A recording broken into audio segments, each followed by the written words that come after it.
Good afternoon and welcome, everybody. This would be the Jeff Cameron Show right here on 97.9 ESPN Radio. Great to be with you. Thanks for tuning in. I'm Jeff. That's Tom. We're online, ESPNTallahassee.com. That's where you go to listen live via the streaming free always. If you miss anything, go back and get caught up. We post all 3 hours of the program both to iTunes and in our own audio vault.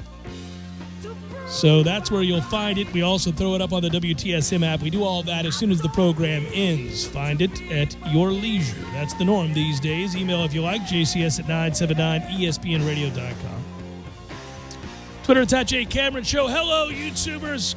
Great to see you. Hello, Periscopers. Good to be back with you, too. Yeah, I think we've caught up. Got a nice card today. I'm in a good mood. The draft is nearly here. Baseball team's playing better. I don't know. Football's on the mind, which is kind of odd. I think there are some new. Did I see that right? We've got a couple tweaks to some NCAA rules. I was about to say a while back, Tom, that I think we got to do something different times. And it looks like there's now our 1 o'clock show in the afternoon. Good show. You know, if you're a college football person and you haven't listened to that show since you bring it up, you really will like it. If you don't like college football, you're going to hate the show. I'm just going to tell you that right now because it's only college football. But we are, geographically, certainly in the South, in the footprint where college football is king most of the year, almost year-round, and shows like that can exist and thrive even because of it. But he does a good job, and he's thorough, and we've got it on now from 1 to 3. If you haven't given it a listen, you should. Well, and you'll hear a familiar voice every once in a while because he might have a guest from Tallahassee, maybe the ESPN affiliate, and it's not me, to talk about Florida State football. But the only thing I really heard today was that at some point, because they're trying to reduce the amount of plays that these kids are on the field in overtime, if you get to deep enough in the overtime period, you're going to have alternating 2-point plays instead of just going on forever and ever and ever and starting at the 20-yard line. I heard some other stuff about the language of officials confirming versus overturning calls, like the language with which they're going to respond to a video review. But other than that, I mean, honestly, I was just kind of half paying attention. He was on in the background. Yeah, so real quick, since I brought it up, the overtime format revised, so any game that reaches a fifth overtime, you said a certain amount, it's 5. If you get to a fifth overtime, it will result in teams alternating 2-point conversion attempts. Previously, teams would continue starting drives at the opponent's 25, of course, and a 2-minute rest was added following the second and fourth overtimes now. They altered the overtime rule in an effort to reduce the number of plays. Of course, listen, this is a direct result. Let's just say it. This is a direct result of last season's Texas A&M LSU game that fell under the banner of win for Texas A&M, but should have never happened. Should have been another loss for them, and I think even Jimbo would admit that, which would have made that first season there for him a butt-ass average one. But he squeaks out with a 74-72, 7-overtime, ridiculous football game victory. Broke the record for the highest-scoring game in FBS history. It was just the 5th game to last 7 overtimes since overtime was instituted back in 1996. Excuse me. I know this sounds crazy. I actually was fine when college football had ties.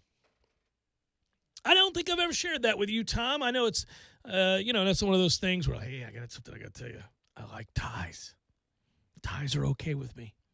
Well, most guys do, dude. Let's just go to the Men's Warehouse. It'll be okay. Ties are nice. But I never minded. I thought that it was unique to college football, and I know people would say, well, it's like kissing your sister or whatever, but I enjoyed ties.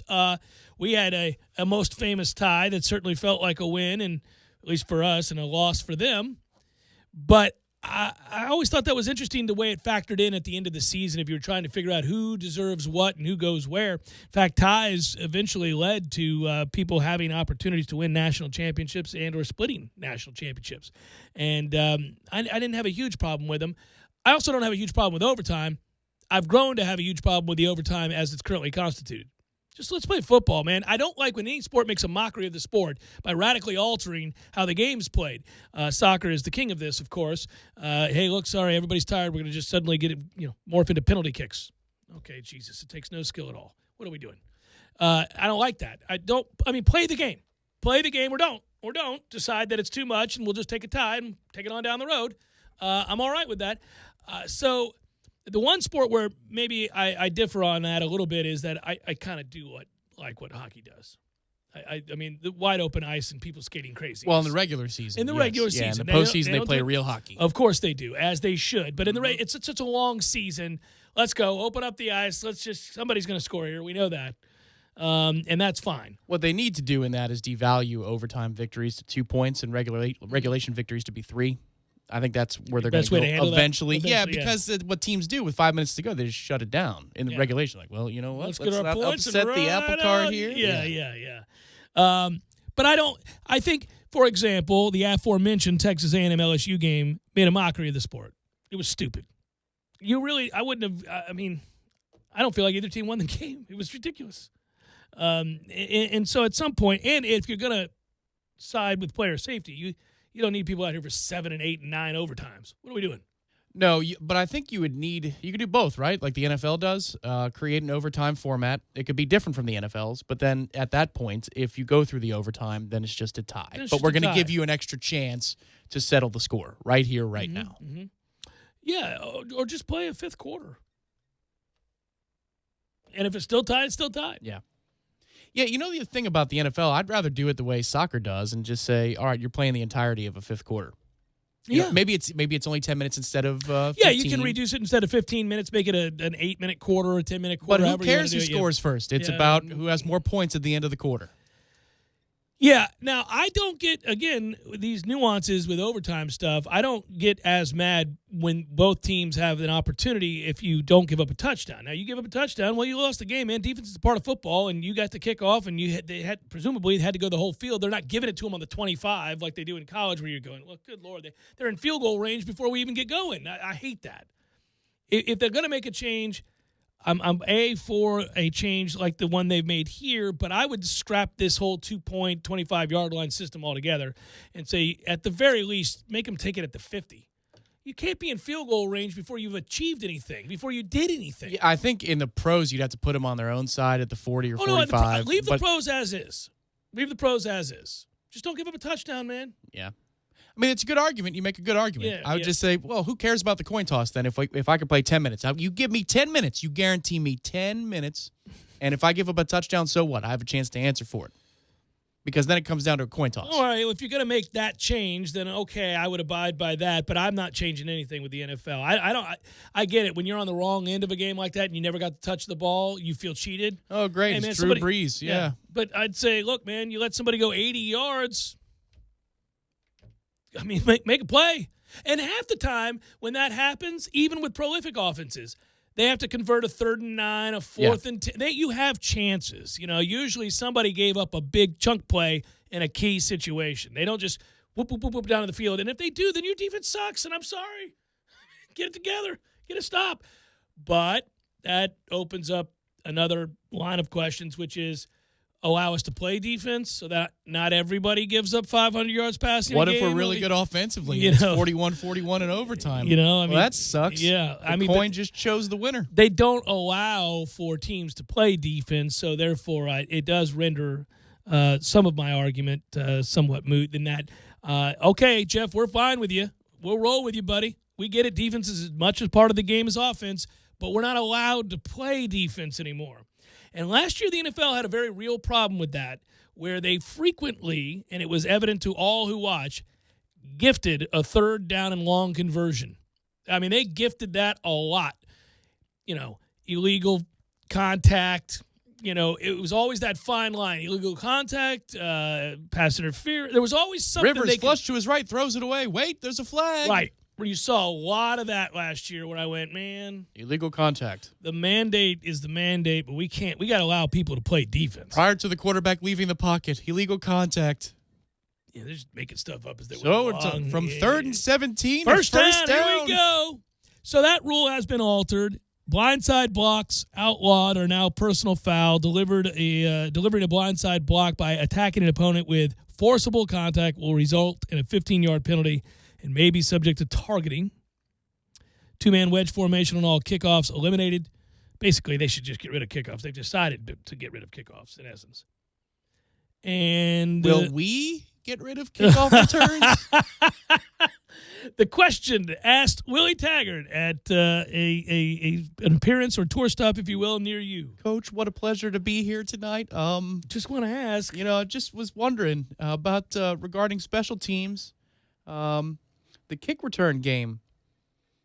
Are you for it still? Yeah, for or against. That made me laugh yesterday because he's going to get that question an awful lot, and there's no skirting that. And Willie is adept at giving the kinds of answers that make us all roll our eyes and chuckle, which is we're going to do lots of things better than we did a year ago.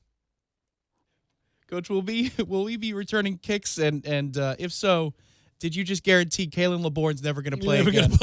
Yeah. I think what's most interesting is from yesterday, anyhow, when we spoke with Ira. And it's been this way since the season started last year. It is carried over now into these conversations, and you would say that to some extent they sound like a compliment, but I beg to differ. Willie has been forthcoming with his displeasure about the defense time and again, and he's not shy about bringing it up. Well, when he's asked.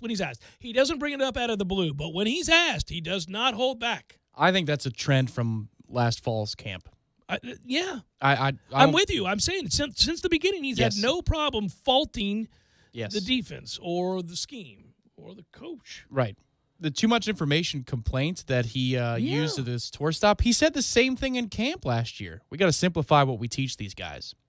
Okay. Now, I wonder whose idea the 3-4 was. I'm honestly wondering. And remember when he said he's in more meetings on the phone interview that you conducted, he said defensive meetings. Oh, yeah, I'm in the defensive meeting. Well, and, in fairness, if we're judging by what we think, if you put your finger on the pulse of the fan base and you list the level of complaints and you put them in a certain order, defense wasn't number one. But and I know, we're out there, we see people, we have watch parties like the one we're going to have on Thursday, and invariably the subject turns back to how bad Florida State was in so many areas last year. And somewhere in the conversation, people be like, by the way, let's not let Harlan Barnett off the hook either. I mean, by season's end, people are like, Harlan, you going to do your job? I know Willie's not doing his. I just envision this spring camp, and I can't get this out of my head. It makes me laugh every time, that Harlan's conducting a defensive meeting. And it's just him with the defensive coach. He goes, all right, guys, so what we need to do today, and then the door goes, he's like, and he looks up, and Willie walks into the meeting, and he takes his seat, and he just stews, and he goes, damn it. So anyway, guys, what I was talking about here with my defense. This is going to be so intriguing. I mean, it's almost May. It's happening quick. This is going to be so intriguing. This is either have you reached that place yet where you think that the changes are going to be the cure to what ails you, and you're going to see real signs that, okay, we're back in the running for significant improvement over the course of this next season on into the following year, where we've already got a good class shaping up for 2020? Or continued disaster, relationships continue to fracture, and it's all over but the shouting. I mean, there's not going to be gray area here. And that's true of last year. There was no gray area last year. Last year was a disaster. There was never really first down success last year.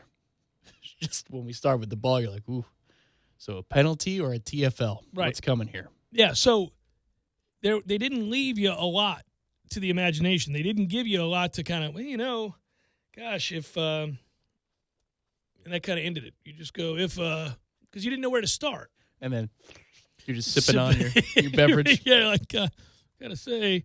Well, and you and I do the thing where we text after games. Usually there's a cool-down period, like we're in the locker room. And Thomas, we take turns in the first quarter being the angry guy, and then it ends. Yeah, the thread ends until an hour after the game. Yeah, need a little time. Gonna have to go back and look at that one. But then, of course, invariably, I list mine, you list yours, and when it's all said and done and we compare and contrast, you kind of, that's like 25 things that we're pissed about.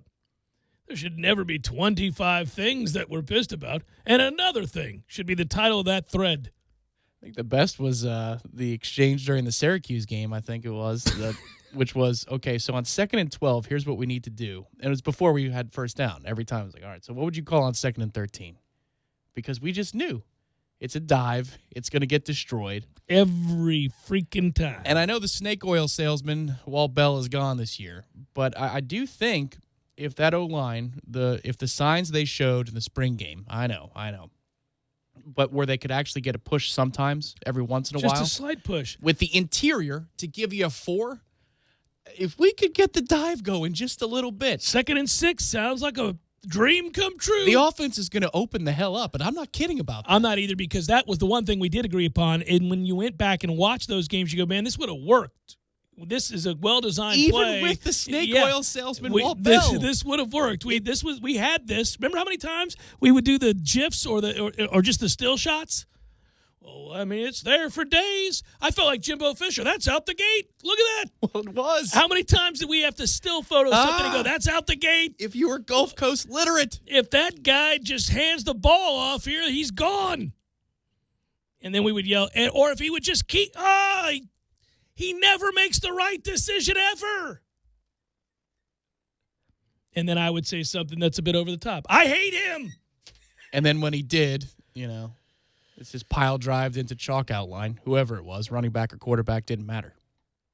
Well, also there were numerous moments where we'd go, well, if our right tackle would put his hands on the opposing defender, this play has a chance. What is this, like the 50s where you have to just stand up and you have to put your hands together. Is that what it was? That was all the way into the 80s. I was on, I think, Lakewood's freshman team the year they made the change. I think. Would we have been more effective but if you're watching at home and if you're awfully young, now this could make you laugh. If you're a young and listening to this show, you're probably like, what in the world? Football was played that way? When I started in football. Well, the electric football players did that, though. You had linemen who had like That's the true. T. When I started playing football, you could not open your hands to block. You could not put your open hands, onto a defender. And you had to block. I know this is bad radio. You put your two fists together and your forearms outward, and you would kind of just, I can't say what I call it, but right.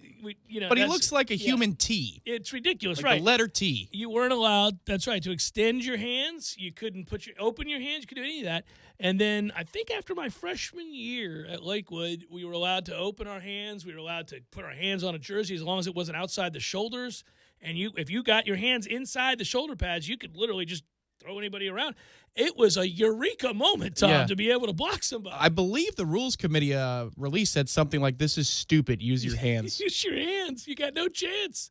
Well, what it did do, admittedly, I think, for any of us undersized blockers, of which I was one at the time, was it helped eliminate a lot of just taking out people's knees. In those days, in 1983-84, I'm playing for the Lakewood Junior Midgets. And that's what the league was called, Tom. Don't I didn't get bat mad an at me. eyelash. I thought you were going to yell at me. Whenever you reference youth sports, just for whatever reason, that's totally acceptable. That's what we were called. Same thing in Canada. That's like, the hockey leagues, yeah. So there was a lot of deking that went on for blocks. Because you couldn't extend your arms, you had to be like this. You'd have to do the head fake. You'd start up high and then take out the knees. It was awful. You were just steady rolling a joker. Watch your head bob, man. Watch your head bob. Yeah. Guy's head is wiggling. Well, and it created cross blocks, which are now illegal. You would always cross block. You'd tell, if you say I was a tight end or a right tackle, and you would tell whoever was next to you. So if you're a tight end, the tackle next to you, if a guy was in the gap, you'd give each other a look. You high-low that bitch every time. You let him know what time it was, and it was completely just that was all right because you really were rendered impotent otherwise. I feel like I'm back at practice. Jeff Cameron Show, 97.9 ESPN Radio.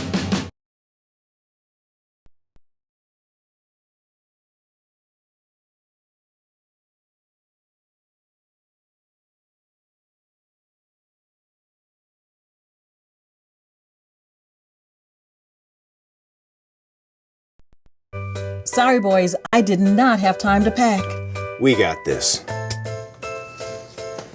It's right here, guys. We got this. I thought I could handle it. We got this.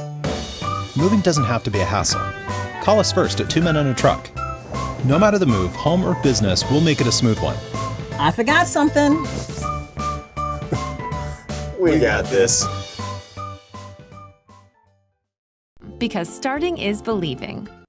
Tallahassee Dodge Chrysler Jeep Ram is the Jeep headquarters of America. We've purchased over 100 Jeep Renegades, and they've all arrived and are on the lot for immediate delivery. 2018 Jeep Renegade Latitude with MSRP starting at $25,120. On sale now for $18,870. That's a savings of $6,250. A new Jeep starting at only $18,870. Those prices are unheard of and can only be found at your Jeep headquarters of America, Tallahassee Dodge Chrysler Jeep Ram. No other dealer can offer you this kind of savings. We buy in mass quantities and pass along the savings to you. 2018 Jeep Renegade Latitude, starting at $18,870. Payments as low as $299 a month. On the corner of West Tennessee and Capitol Circle, where we're right on the corner and always right on the price. Check us out on the web at TallahasseeDCJ.com. All prices include rebates and incentives plus tax, title, and dealer fees. State number 18J605. Must finance through Chrysler Capital and qualify for all rebates and incentives.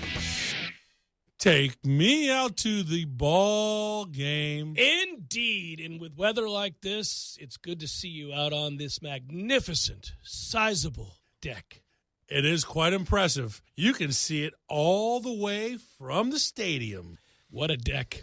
What a deck indeed. I hear that a lot. You know, I remember, what was it, mid-90s you opened up? Place was so small. Now it's huge. All I know is a lot of good times have been spent on this deck. Man, people enjoy it. They laugh, they sing, they drink, they eat, and they celebrate all the goodness of the Gordo's deck. And you can come have a Gordo Smash. Delicious. Sitting on the deck with a Gordo Smash. That's a good day at the office. Or put a Cuban in your mouth. And other food. Gordo's, bringing the flavor and flair of Cuban food to Tallahassee since 1996.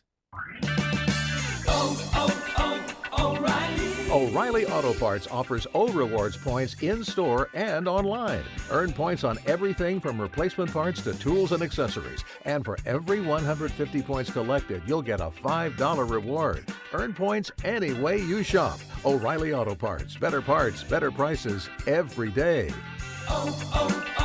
O'Reilly Auto Parts. Widden Glass has been taking care of business since 1945.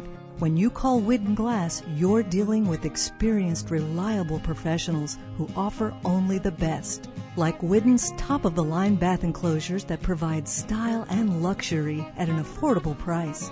Eye-catching storefronts are a specialty at Widden Glass. We'll help you design it and install it. Widden Glass, the first name in glass replacement. Call 222-5781.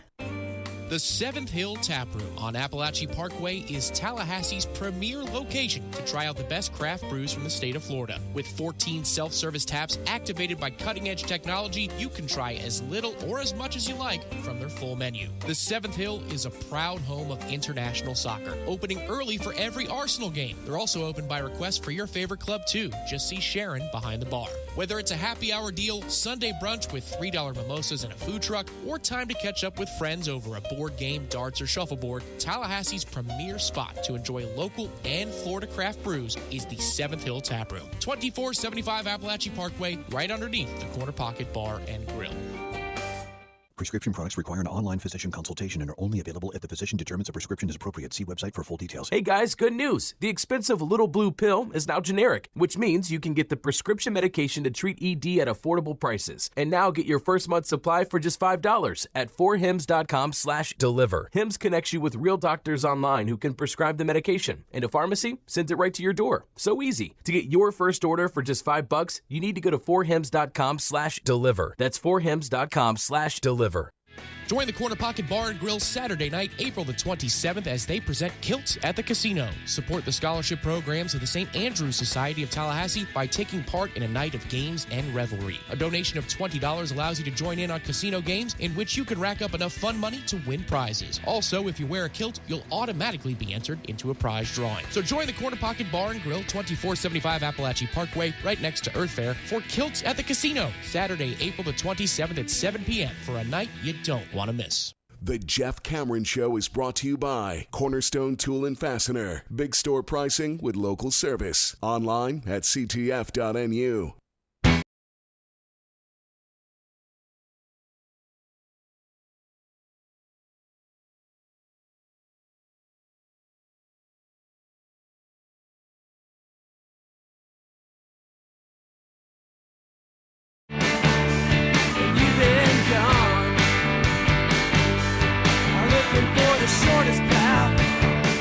Jeff Cameron Show, 97.9 ESPN Radio.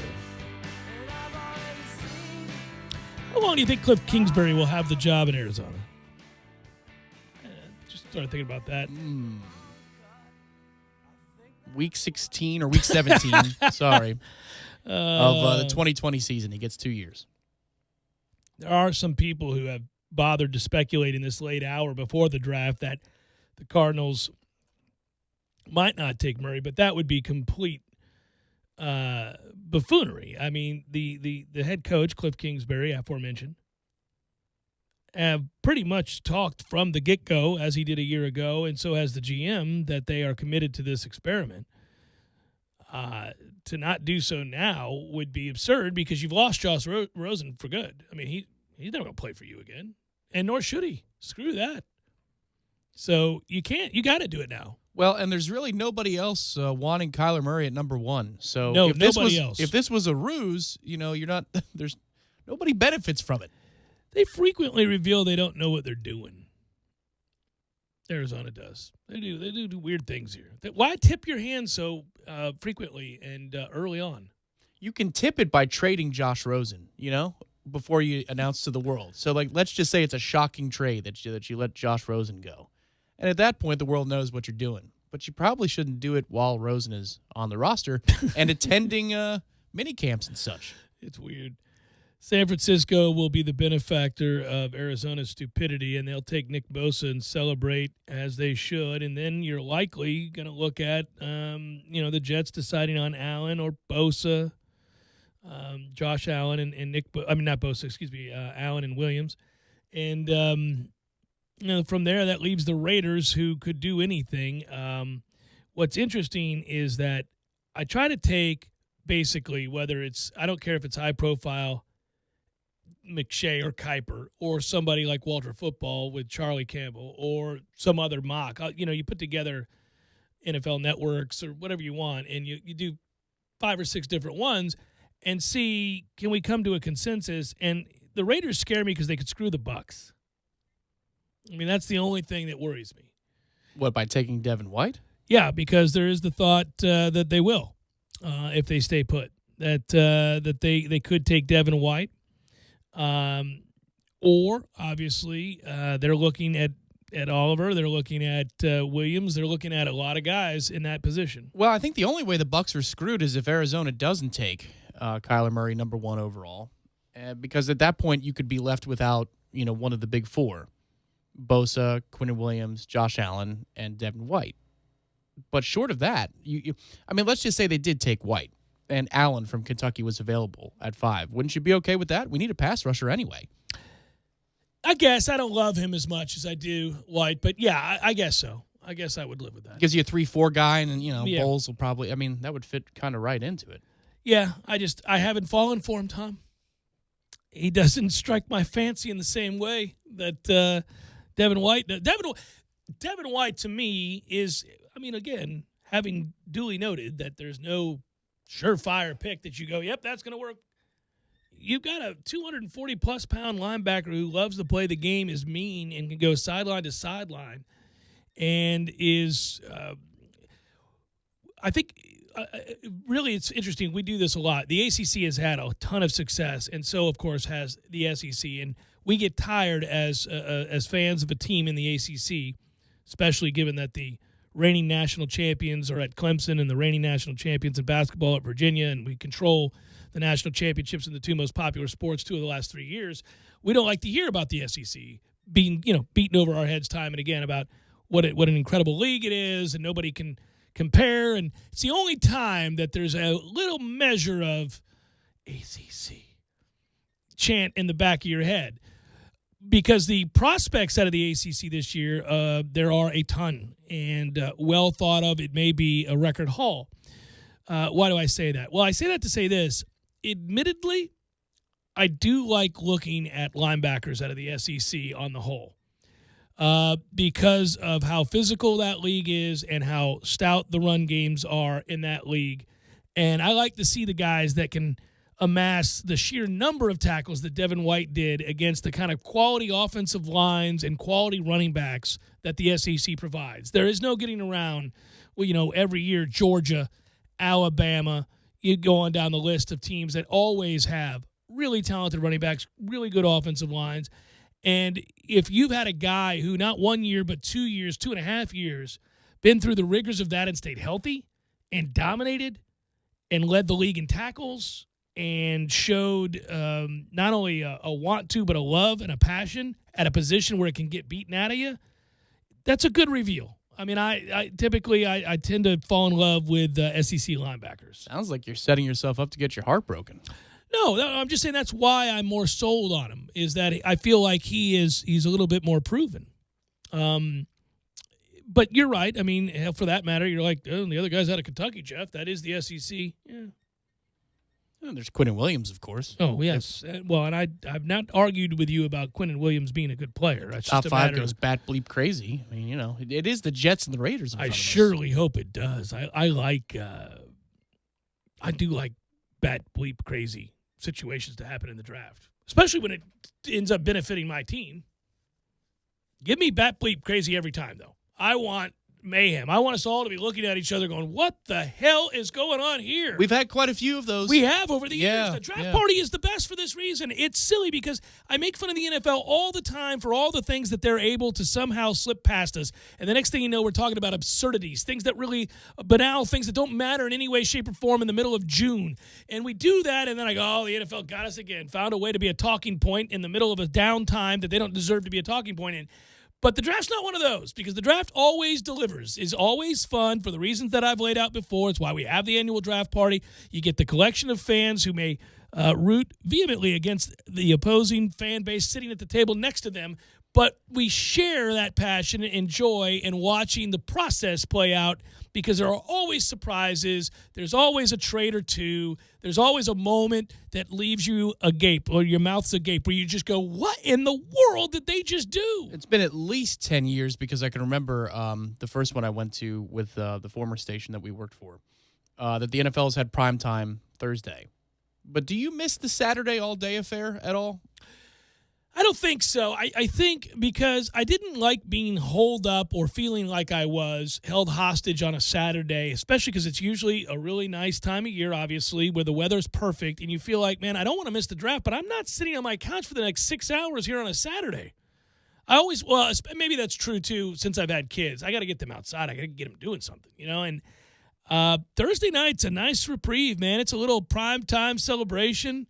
And a reason to go out and about and meet people and have fun and yell at a TV. I don't know. I kind of like what they've done there. And what they've done, too, to just have the first round on Thursday night. Friday night is still kind of important. Second and third rounds are really important. And I will stay home on a Friday night and watch round two after that and enjoy some frosty cold ones and take that in. And see. Really, you can make an argument that in many ways round 2 and 3 is more important than round 1. Yeah, right. Especially because usually you can amass picks in round 2 and 3 if you're doing it right. This is a funny story, and I just would cringe if I were a Raiders fan. With the scouts out of the building, the Raiders are running new GM Mike Mayock through pre-draft rehearsal. NFL Network's Michael Silver is reporting today that the team put Mayock through practice drafts designed to prepare him to make quick decisions under pressure in his first draft. Per Silver, the team placed Mayock and John Gruden in one room, while coaches and the few remaining personnel people left in the building who haven't been sent home for a lack of trust were in another room. Mayock and Gruden performed the role of the Raiders, while those in the other room each acted as managers of different teams throughout the league. And now, Jeff wonders, what the happened to Mike Mayock? I forgot I said that. And now, Jeff wonders, what the happened to Mike Mayock? I was mad that day. What? He lost his mind. Yeah. He went from being good at his job to a clown, like overnight. I think I came in and said those exact words to you. And he got hired for it. Well, as a general manager. By a joke of a franchise, which also happens to be an historically great franchise, which is the absurdity of all this. Jeff Cameron Show, 97.9 ESPN Radio.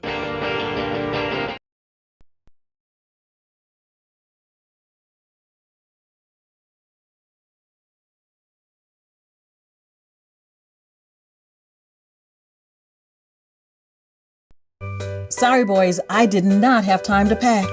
We got this. It's right here, guys. We got this. I thought I could handle it. We got this. Moving doesn't have to be a hassle. Call us first at 2 Men and a Truck. No matter the move, home or business, we'll make it a smooth one.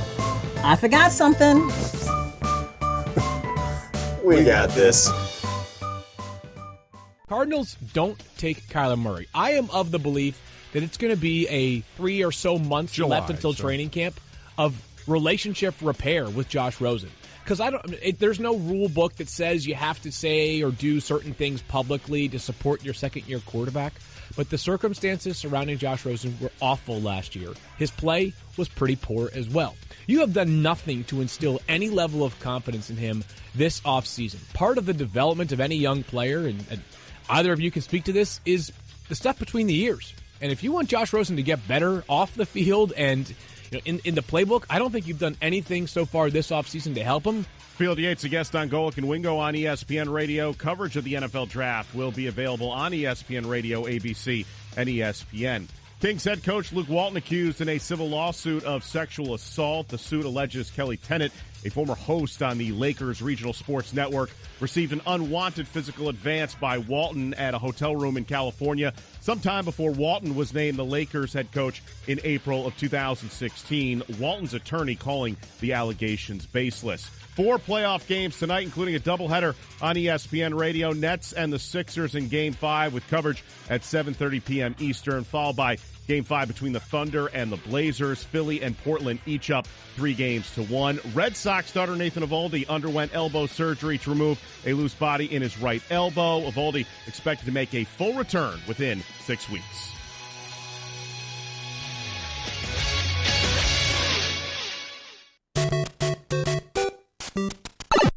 Games for Less, the only locally owned and operated gaming store in town, has Tallahassee's largest selection of new and used video games and game systems. The future of video gaming is at Games for Less, where they have both the PS4 and Xbox One. It's time to trade in your old systems and elevate your gaming experience now. Games for Less is also your headquarters for the best in retro gaming. Atari 2600, original Nintendo, Super NES, or Sega Genesis, you name it. They got it at Games for Less. Games for Less, the Super Walmart Shopping Center on Appalachia Parkway. Give them a call today at 850-219-3535. That's Games for Less.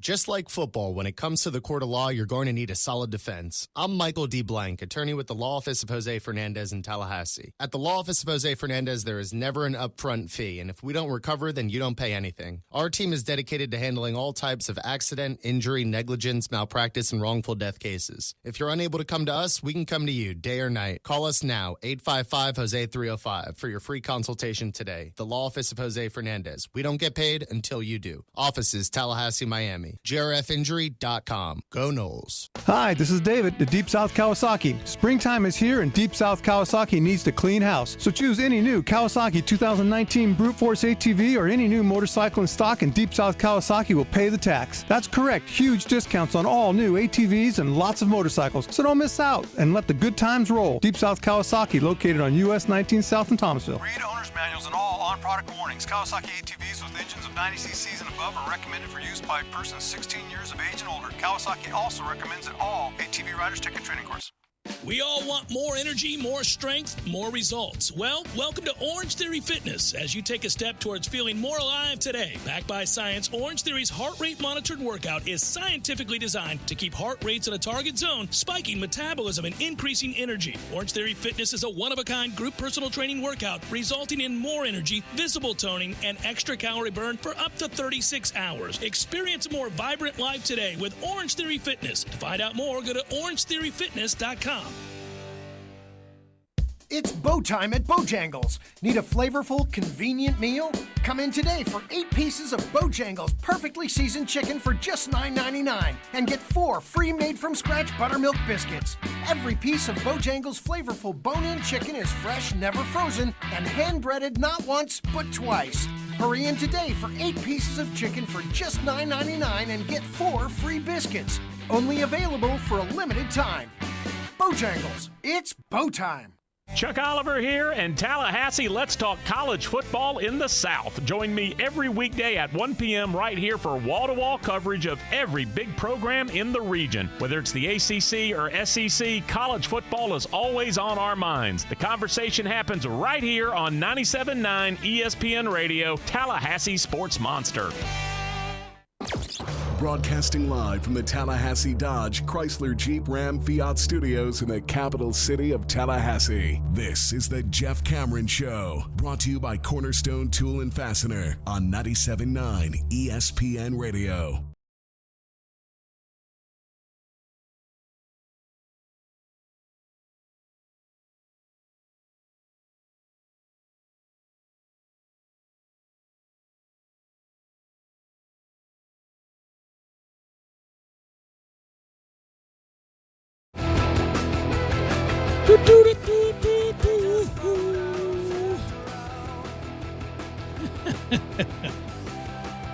We started something yesterday with our Game of Thrones discussion, sir. And now others are asking a bit about shows they should add to the list of things that I haven't seen that I got to catch up on. Okay. Yeah, this is a big one this weekend, this Game of Thrones. I've said it before. I'm not afraid to call episodes crap, even though because sometimes you get people who are such a fan of a movie franchise or a show that even the worst episode, they're like, well, it was good. No, it wasn't. It was garbage. Well, the opposite's true, I think. When you hold when you're not a victim of your own success. When you are held to a certain standard, one of which you established of greatness, both as a, so if you think about a great work of art, or you think about one of the great dramas of all time, like The Wire, or something that is as well written, produced, and directed and acted as that, well, there's a standard here, man. If all of a sudden we're, episode 6, season 3 is just some sorry thing that anybody could have done, that is more often than not the drivel you watch on television, you go, no, I hold you in a much higher regard than that. You don't get away with that. If anything, you got to sustain or rise above, because that's the precedent you've set. Oh, I see. I'd argue that Thrones has plenty of moments, little lulls they get into for an episode. Hard not to when it's up. How many seasons now? 7 or 8. Right? 7 or 8, whatever. I'll give long-running series or shows that really do, again, a great job for the most part. 85% of the episodes, if you were judging, are good. If you have one in there where you're kind of like, tonight, there were a couple Sopranos where you'd go, yeah, all right, I'll take it or leave that one. I think the writers struggled this week. But it's how quickly do you bounce back? How quickly do you get re-engaged? I'd say Thrones probably bats at about 75-80% good episodes. Yeah. Last year was a little shaky. This one, okay. This Sunday is going to be some good stuff. So Joe reached out to me on Twitter and wanted to know if I had seen The Wire, and I was offended by that question. I said, well, of course I've seen one of the greatest dramas ever made. And then he kind of backtracked, realizing, I figured as much, and I vaguely remembered as much, but, since we were doing this. It's not your fault, Joe. It's a legitimate question. It's fair you threw it out there. I'm not mad. But what made me laugh was, I responded to him, and I did kind of tongue-in-cheek, and I said, of course, I've seen every last second of The Wire. I mean, what do you take me for, basically? But having said that, people began to chime in, and Hyperbolic Noel wrote, well, I know he likes time travel. Dark is awesome if you don't mind subtitles. All right, so see, this is cool. It's going to turn into something. Okay. I like that he remembered, Caleb remembered that I like time travel. I do. I'm a sucker for time travel, which is odd because I throw fantasy out by and large. So it's got to be the right kind of time travel. So it needs to be Quantum Leap. Which I liked. I liked Quantum Leap, which if you watch now, you're like, this is ridiculous. But all the shows we liked in the 80s or early 90s, this is crap. All of them. Very few. Homicide, Life on the Street stands the test of time, which later basically became The Wire. This is all straight educational material for me right now, though. I don't know any of those shows from the 80s. Well, I mean, there are a few here and there that you would say, okay, that holds up. I mean, I think Hill Street Blues probably held up. There's a few. So, unrelated to that part of it, but to social media, you know, the thing that was going around last week with the 4 songs, 4 friends. Yeah, I sent that out. I couldn't do it. I just couldn't find 4. Okay, so here's what you do. I've been stewing on it for, what is it, a week now? I didn't include you for that reason because I was included by somebody else. Yeah, but, so you were. It was, and I answered it. My buddy Rafi. I could. But let me say this though. Here's what I figured out the trick to that is, and I don't usually play along. If it hadn't been sent to me by a dear friend, I wouldn't have. If it had just been, and I don't mean this as a disrespectful thing because I'm forever grateful to anybody who listens to this show, but if it had been a random guy that I don't know who just sent me this thing and looped me in to a group of his friends that I didn't know, I probably wouldn't have done it. But the guy that sent it to me is one of my dear friends that I've known since we were in elementary school. So, well, and I didn't want to disrespect him, but I sat down 3 or 4 times since and I go, here's the trick. I don't know. It's not, you can't do that because what you're doing is you're trying to pick 4 maybe eclectic songs from different genres that you've always loved for a variety of reasons that are either of great personal value or artistic merit, whatever it might be. Don't do it. I randomly picked 4 songs that I have probably listened to since they came out at least once a year. So it's like there are plenty of great songs in the annals of all my favorite songs that I don't always go back and listen to in a given year. I'll come across it. Okay, Enter Sandman, Ball with the Ball. So if you're sitting there like, okay, I don't go back and listen to Revolver every year. I love the Beatles. I love Bob Dylan. I don't go back and listen to every Dylan record. I love the band. I don't go back and listen. I mean, I love those records, and there are moments where I feel like putting them on, or it could be, like, for example, I mean, really, I'm a huge fan of Public Enemy. I'm a huge fan, and I could go on to a lot of that 80s, early 90s rap I really liked, and there are a bunch of bands, but I don't go back and throw De La Soul on every day. But there are a handful of songs, Sam Cooke's Change Gonna Come. I don't think I've gone a year since I became aware that song existed. Yeah. That I didn't listen to it at least once. I don't think I've gone a year without listening to a couple different Afghan Wigs records. And so I just chose ones that off the top of my head I thought, oh, well, those, I mean, this is a great song. I've always loved it, threw it on there. But I didn't get bogged down by the need to vet every genre, every great song, and then pick the one that will best represent all of that for that era, genre, mood. Oh, I was bogged. Literally just pick 4. I was drawn and quartered by the bog, man. There's boggle everywhere. Because you make the mistake of saying, these are my 4 favorite songs. I learned a long time ago, my kids do this to me all the time. Dad, what's your favorite movie? No such thing. It really isn't. There's no such thing. There are movies and genres that I would say are at the top of the heap. But I can't tell you definitively this one film is my favorite film of all time, or this one song. Tell somebody, pick your favorite song. No such thing. Lawrence of Arabia, Super Mario Brothers. It's very difficult. It's such a toughie. Dennis Hopper's performance is right up there. Yeah, Peter O'Toole, Dennis Hopper as King Koopa. I don't know. You and I, because we know each other so well, could easily sit down and guess movies that would be in each other's top 10. A River Runs Through It is in my top 10, probably always will be. Yeah. Probably always will be. I can always cite that movie for a lot of reasons, and everybody's got their reasons. But there are a ton of films, though. I mean, I can't pick one freaking film that is my favorite of all time. It's just like I can't pick 4 songs that I would say, these are my top 4 songs. Doesn't exist. Well, it didn't say, I don't think, that 4 songs you're into right now, right? It just said 4 songs. No, just 4. It could be any 4 songs. You could take 4 songs from 1982. You could take 4 blues songs. You could take 4 jazz songs. You could take 4 speed metal songs. Pick whatever you want. You don't have to pick that at all. I'm just saying, there are no rules here, man. Free yourself up. Throw on a Miles Davis tune and turn around and grab Whitney Houston. Not that I ever would, but, whatever floats your boat. Bobby did. Made him a bad person. That's a better joke than people realize, and I don't know how many people got it, but that's good. You deserve credit for that. Go back and listen to that. More credit than I do for the 4 songs list, which I never did. I've got an incomplete grade. Why don't you just pick, have fun with it. Have it be surface level stuff that's just a joy to listen to. Little Richard, a little bit of that. You can, sure. Right? There's nothing wrong with that, right? Little Richard, sure.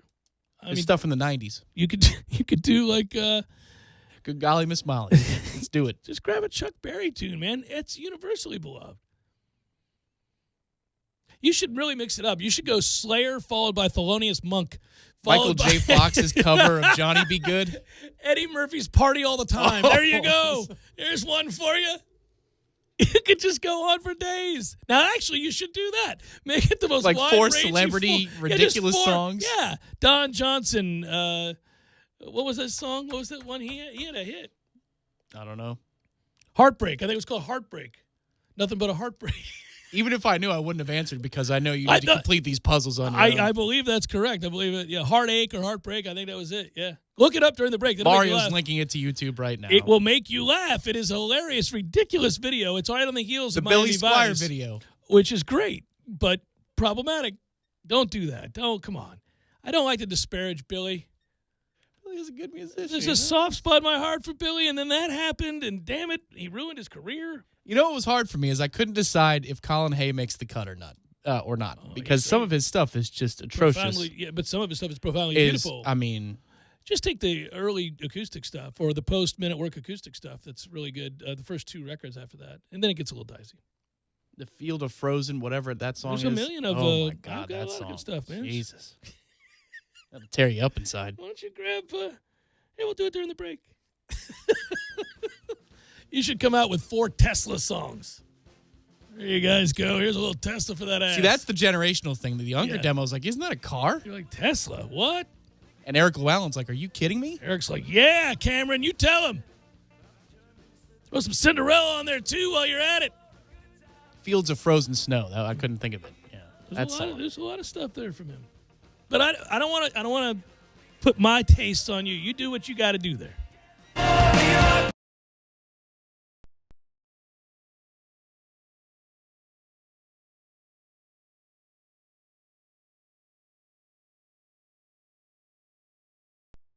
Sorry, boys, I did not have time to pack. We got this. It's right here, guys. We got this. I thought I could handle it. We got this. Moving doesn't have to be a hassle. Call us first at 2 Men and a Truck. No matter the move, home or business, we'll make it a smooth one. I forgot something. We got this.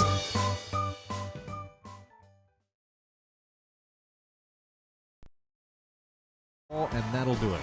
The Braves score early, and often they build an 11-0 lead, and they hold on to win it. Braves won that ball game 11-5 over the Indians behind the play of Josh Donaldson on a 3-hit night, and also Max Fried, who went 6 in the third, giving up just 2 runs and striking out 6. Now the Braves turn their attention back to a National League foe, the Cincinnati Reds. Kevin Gausman gets the ball tonight for the Braves. Righty is 1-1 with a 2.75 ERA, and he takes on Sonny Gray, who's winless on the season, but a 2.79 ERA for Gray. First pitch will be at 6:40 Eastern, 5:40 Central. I'm Ben Ingram, and this has been your Atlanta Braves Radio Network update. Fonville Lewis Messer McConaughey sponsors Braves baseball so that all of you can enjoy the action. Ever since the days of Hank Aaron and Dale Murphy, we've been Tallahassee's home run hitting law firm. And because we don't get paid unless we win, we want to win every case as much as Chipper Jones wanted to win every game. So when you're injured, don't just trust any law firm to handle your case. Make the call to the bullpen for a trusted closer. To see our stats on the back of our baseball card, visit wrongfullyinjured.com. Fonville Lewis Messer McConaughey. Personal injury law is all we do.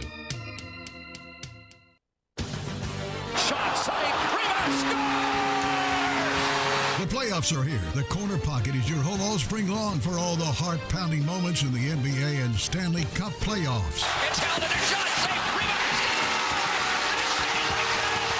The Corner Pocket on Appalachian Parkway next to Earth Fair is your headquarters for FSU and Major League Baseball. Trivia Tuesdays, Beer Bingo Thursdays, and of course, all the moments you'll never forget. For the championship!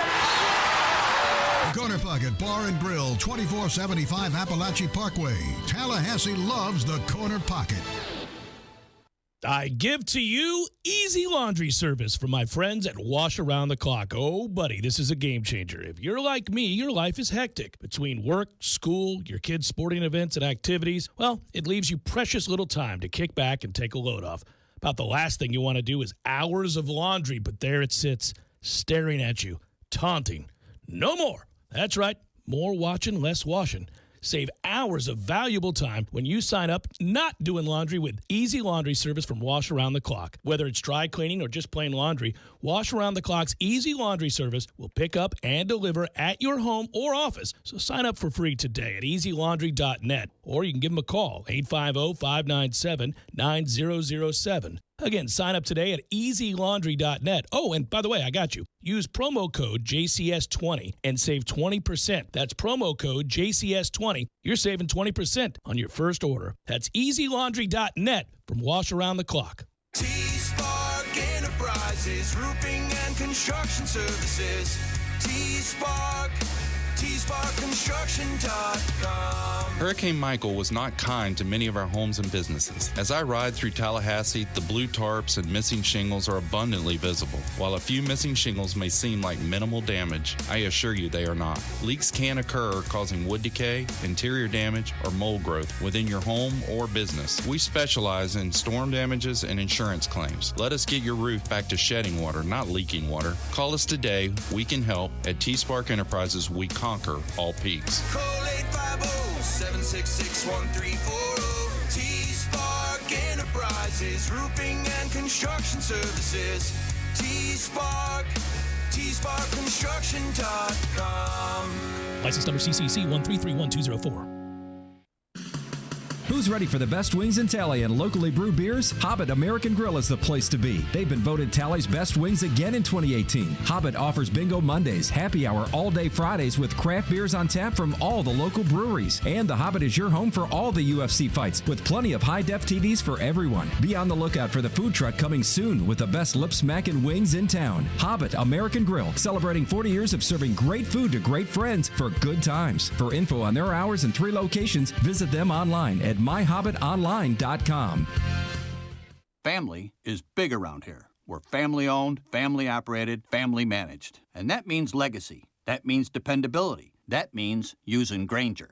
With over 1.5 million products and knowledgeable product experts, Grainger has whatever we need. And with same-day pickup and next-day delivery options, they have it whenever we need it. For over 90 years, businesses like ours have trusted Grainger. Because, like family, Grainger's got our back. Call, click Grainger.com, or stop by to see for yourself. Grainger, for the ones who get it done. Driving every day from the Tallahassee Dodge Chrysler Jeep Ram Fiat Studios. This is 97.9 ESPN Radio, WTSM, Woodville, Thomasville, Tallahassee.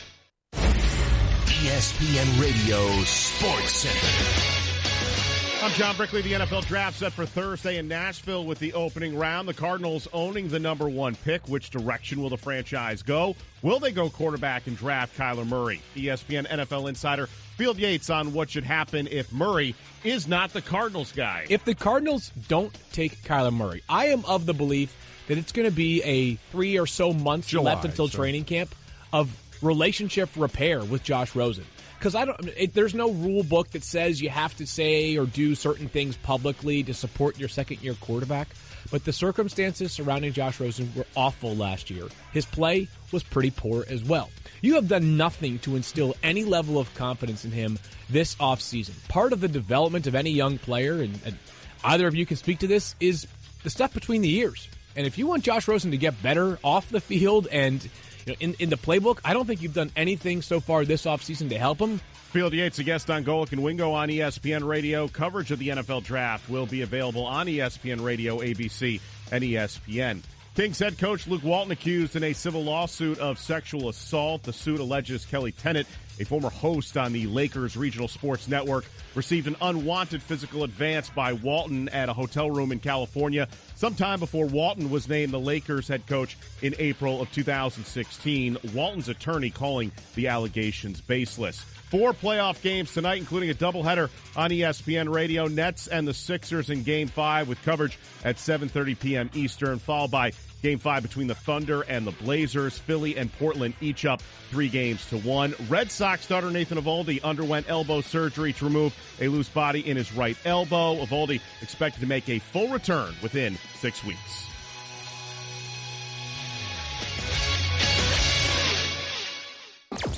Broadcasting live from the Tallahassee Dodge Chrysler Jeep Ram Fiat Studios in the capital city of Tallahassee. This is the Jeff Cameron Show, brought to you by Cornerstone Tool and Fastener on 97.9 ESPN Radio.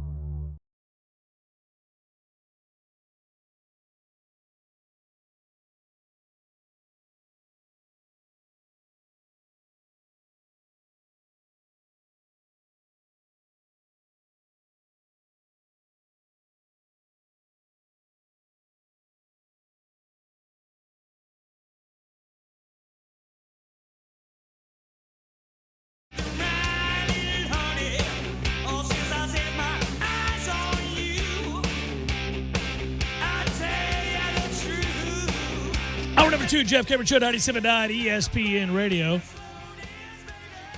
Brian Burns, DeMarcus Christmas, and Naquan Murray all went to the Combine. I was kind of interested to see where these guys end up. Obviously, Brian Burns is the only one that is thought to be a first-round pick, which I also find very intriguing. But he's a player, by the way, where you will see a great disparity of opinion on. You got some people who are all in. Hey, look, he's first rounder, top 15 pick, top 22 pick. And then others come in. I've seen him as low in some mocks as late second, early third. So a wide-ranging view, and I think that's true, maybe even locally. Obviously, I didn't think. I wonder what side of the equation you fall on. Yeah, and the hard part about that is I root for all the guys to do well if they're decent guys, and I think he is. And I've interviewed him, talked to him, and he was an interesting person. And I'm not rooting against him. Hope he gets drafted high and makes a lot of money and plays well. It's just that I really struggle to see how that's going to happen unless he gains a lot of lower body strength and holds up against the run much better. Because you can't have him out there unless it's third and obvious. And in the NFL, I can't imagine him holding the edge. Do you? I don't see it. No, I think he's a specialist at this point, and you need him to put on a serious amount of weight. Yeah. I don't know what that in today's day and age where you got to get pressure on the passer. Where I may be miscalculating is the fact that if they believe that on 3rd and 8 he can do that more often than not, then they may value that to the point where he is middle first round. I don't see it. I just don't see it, but I hope I'm wrong. I mean, I saw him, one projection has him number 8 going to the Lions. Am I so crazy to tell you that there's no way in hell Brian Burns should be a top 10 pick in the NFL draft? What are we doing? No, I think at that point it becomes a non-argument. That's just insane. Now, you could argue about team needs and whether or not a hired gun is worth spending pick number 25 because you think somebody might take him at 28. It's not just about where you value somebody. It's where you think your opponent or could be a division rival values that player as well. Think about a draft in which he would go higher than Devin Bush. Okay. Well, and I say we swoop up in the second round, and then we get Devin White and Devin Bush, and we call it a day.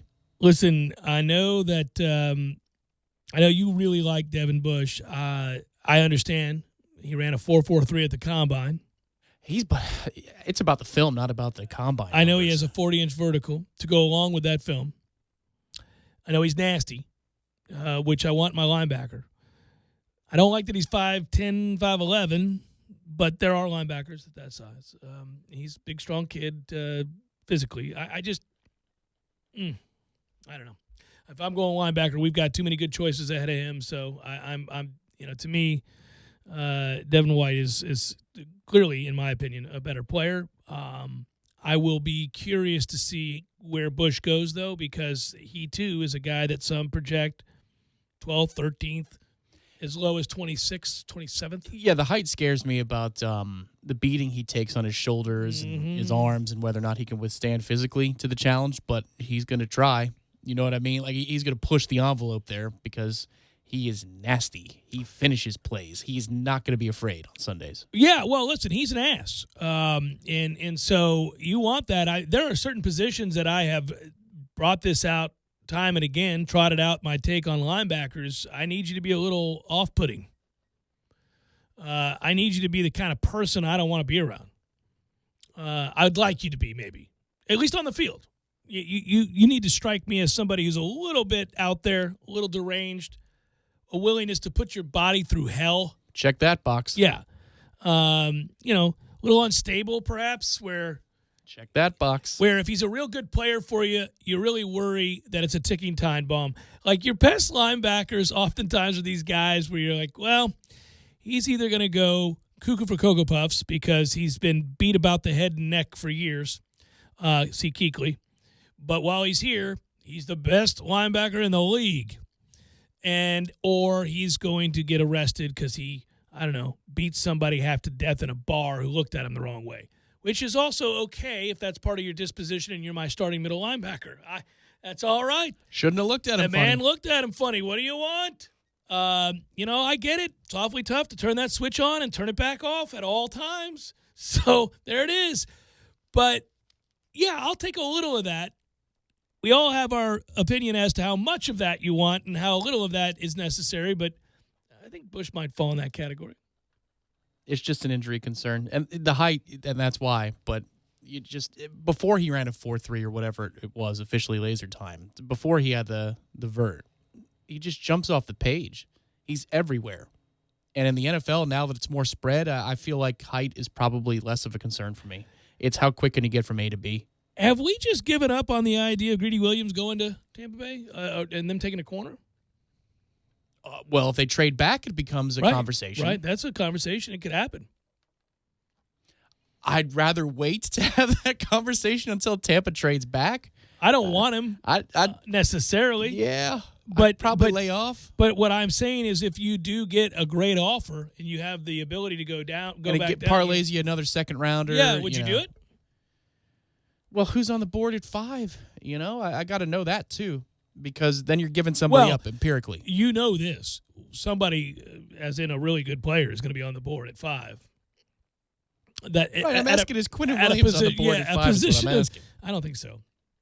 But as a position of need, I find that's always interesting, because if you can get a position of need, of great need, and you think you have a guy, I'm not saying he's the one, but you think you have a guy that's a pretty sure thing, and there's zero chance you're going to get duped on this. You could fall at 18, 19 and garner a couple of extra picks. We've got a lot of holes is what I'm getting at. Well, you could argue that's exactly what they did last year, but we thought the solution or the person that they were looking at was Derwin, not Vita.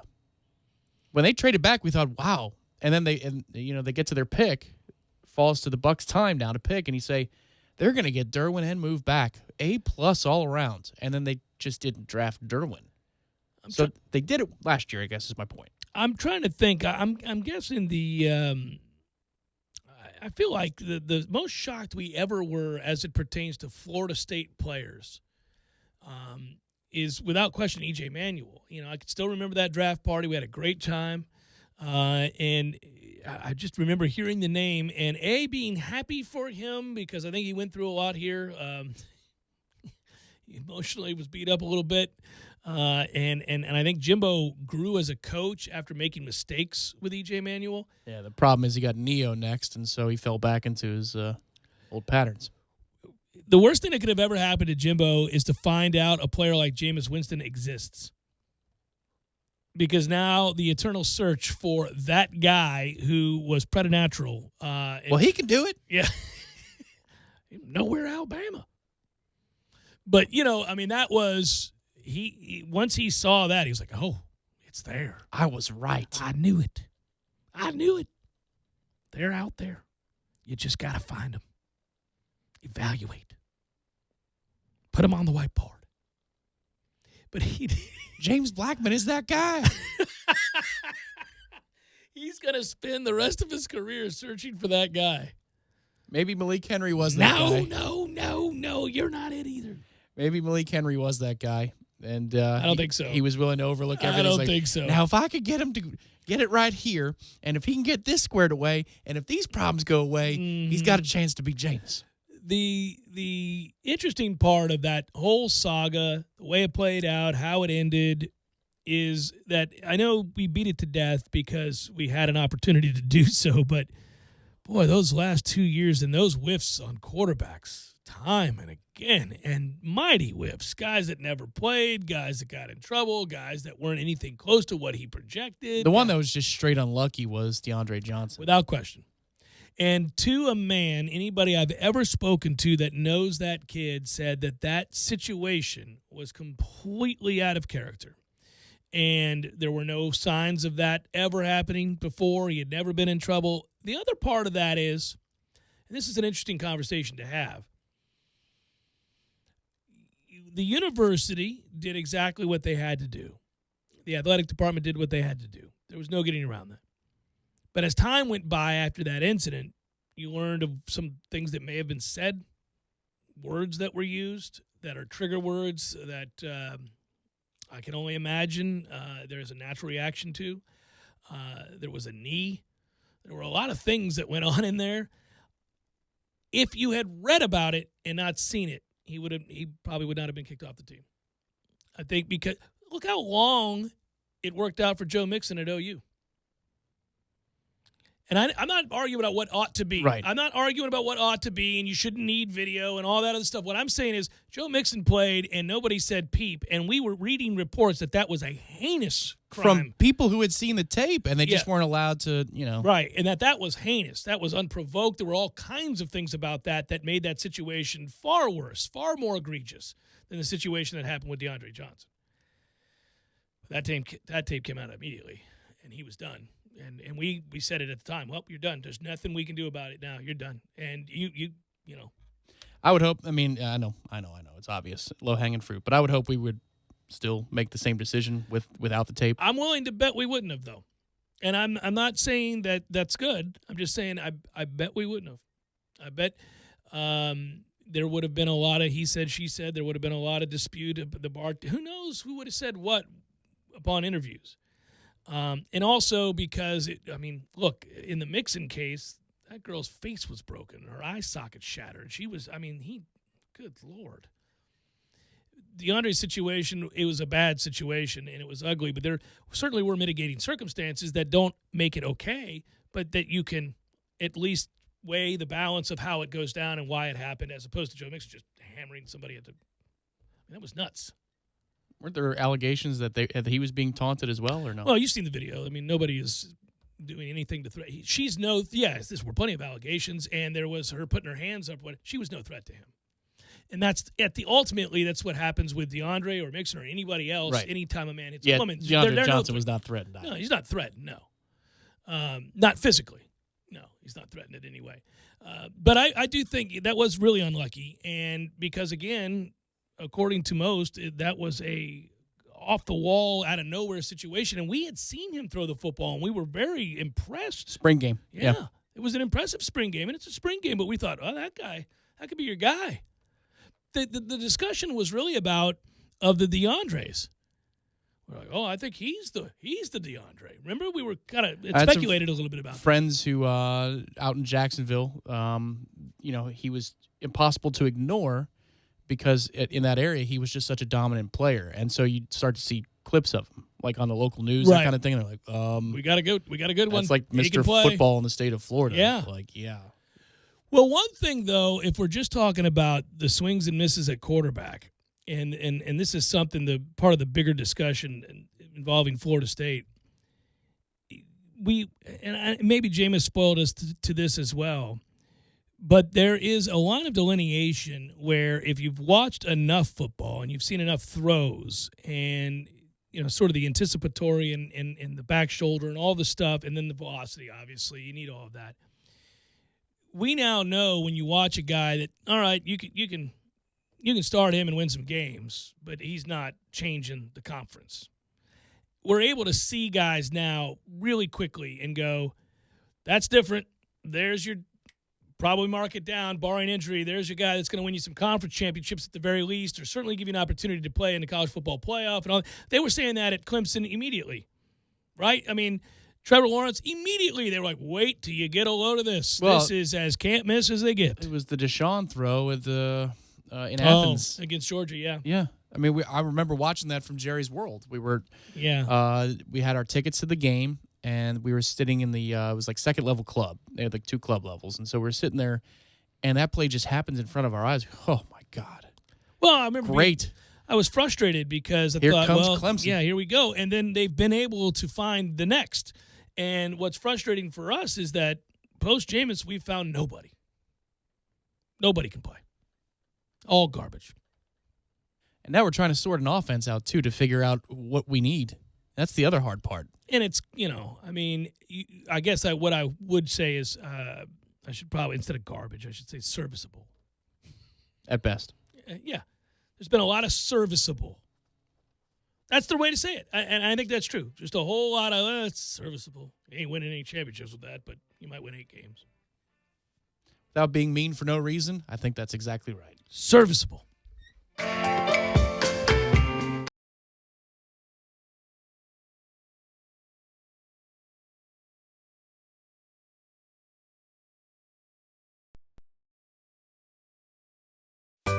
Sorry, boys, I did not have time to pack. We got this. It's right here, guys. We got this. I thought I could handle it. We got this. Moving doesn't have to be a hassle. Call us first at 2 Men and a Truck. No matter the move, home or business, we'll make it a smooth one. I forgot something. We got this. It's Monster. Yuengling Golden Pilsner, a highly sessionable beer, golden in both name and color. Yuengling Golden Pilsner is the perfect balance of hop and malt character for crisp and smooth thirst-quenching refreshment. Cheer for your garnet and gold with Yuengling Golden Pilsner. Yuengling, brewing good times for 190 years. Must be 21 or older. Please drink responsibly. A message from local beverage distributor Triangle Sales. Xfinity delivers the fastest internet, the most Wi-Fi coverage throughout your home, and the most Wi-Fi hotspots nationwide. Only from Xfinity. Call, click, or visit an Xfinity store today to experience all Xfinity has to offer. Hendrick. It's the one race that everyone wins. Find new roads at the first annual Dale Earnhardt Jr. Race to 500. Dale Earnhardt Jr. Chevrolet has to sell 500 cars now through April 30th. So start your engines, hit the gas, and save big. Shop our huge selection of Chevrolet cars, trucks, and SUVs, and get the biggest savings of the year. Hurry in for the final days to save. Visit either of our 2 Tallahassee locations or DaleEarnhardtJr.Chevy.com. Fonville Lewis Messer McConaughey sponsors Braves baseball so that all of you can enjoy the action. Ever since the days of Hank Aaron and Dale Murphy, we've been Tallahassee's home run hitting law firm. And because we don't get paid unless we win, we want to win every case as much as Chipper Jones wanted to win every game. So when you're injured, don't just trust any law firm to handle your case. Make the call to the bullpen for a trusted closer. To see our stats on the back of our baseball card, visit wrongfullyinjured.com. Fonville Lewis Messer McConaughey. Personal injury law is all we do. Thursdays are Friday Eve, and that's a reason to celebrate. No matter what you're looking for, they've got you covered every Thursday down in College Town. Centrale offers 50% off select pizzas all day, every Thursday. Or you can stop by Township for Taco Thursday. $2 house tacos, $2. Madison Social offers the Social Agreement. You and a buddy can split one Aurora wings, 2 Madso burgers, 2 bourbons, 2 proof Madison Socials, all for just $40. See what they did there? And don't worry about parking. Plenty of spaces available in the parking deck or surrounding lots. Check out all the Thursday College Town deals right now on ThursdaysInCollegetown.com. Ladies and gentlemen, today's opponents on Man versus Train. At the crossing, we have Rick, a 175-pound frustrated man who's running late for work. And on the tracks, we have Bull, a 1 million-pound freight train that takes a mile to stop. Let's see who comes out on top.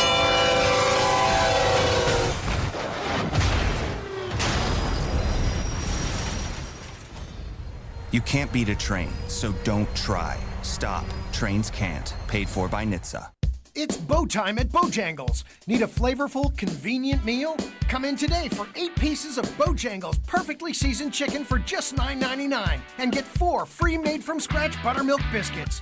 Every piece of Bojangles flavorful bone-in chicken is fresh, never frozen, and hand-breaded not once, but twice. Hurry in today for 8 pieces of chicken for just $9.99 and get 4 free biscuits. Only available for a limited time. Bojangles, it's bow time.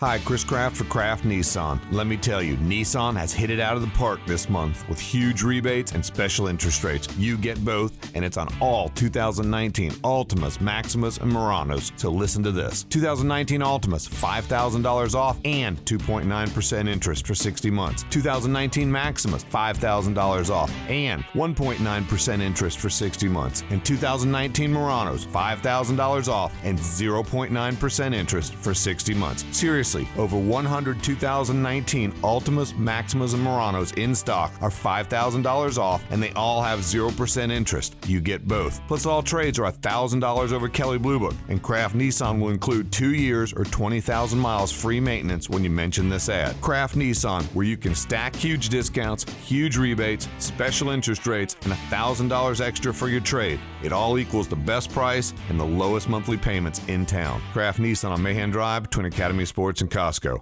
Join the Corner Pocket Bar and Grill Saturday night, April the 27th, as they present Kilt at the Casino. Support the scholarship programs of the St. Andrew's Society of Tallahassee by taking part in a night of games and revelry. A donation of $20 allows you to join in on casino games in which you can rack up enough fun money to win prizes. Also, if you wear a kilt, you'll automatically be entered into a prize drawing. So join the Corner Pocket Bar and Grill, 2475 Appalachia Parkway, right next to Earth Fair, for Kilt at the Casino, Saturday, April the 27th at 7 p.m. for a night you don't want to miss. This is the Jeff Cameron Show on 97.9 ESPN Radio.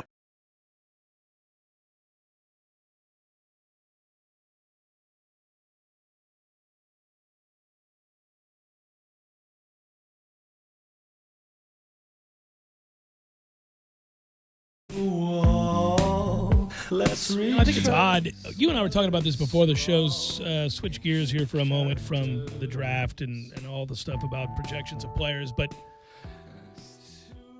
why the hell can't anybody get anybody out in the bullpen this year in Major League Baseball? These numbers are staggering. Across the board, you're seeing highs for ERA and exit velocity and a lot of things in which, remember, the conversation surrounding relief pitching was that they had to make some changes to the rules because everybody coming in now throws 102 and nobody could hit it, and the game became that of strikes over in the fifth inning, strikeouts, over in the fifth inning, and now relief pitching has been dreadful. The most common question you hear if you're listening nightly to various Major League Baseball broadcasts, and most baseball broadcasts feature a standard play-by-play man and a former player for that organization, or at least a former player in some capacity, and a lot of times they're pitchers. And I was listening the other night, and the question was, Basically, do you think that relief pitchers do not get enough work in spring training, and that early in the seasons, because that trend isn't different, early in the seasons you don't know what to expect. It's really kind of haphazard. You know, one guy's pitching better than he has in his career, at least statistically speaking, and other guys getting lit up, but that it starts to level out. The problem this time around is across the board, guys who previously had good seasons and bullpens that were considered to be the elite of the elite in the National American League are getting crushed. And oh, by the way, I know that partly because my bullpen, which was one of the things that I could hang my hat on in Pittsburgh, one of the only things for a while there, awful every night. Awful. It's a wonder that we're 5 games above 500 or 4 games, whatever it is now. Yeah, you guys got tattooed last night by the D-backs. And we were up 6-4 and 4-2 in the later innings. Musgrove pitched well, and then all of a sudden, boom! Real quote from today, because everybody's experiencing it. I saw a graphic of the NL East bullpens, and the Marlins aside, everybody knows they're not going to be good at much of anything. No. But all 4 of the contenders in the NL East have a ERA in excess of like 4.3. 4.4. I mean, it's nuts. So I said to Matthew today, because the Mets beat the Phillies last night, I said, thank you for your bullpen doing what they do before ours had a chance to do what we do. Does, yeah.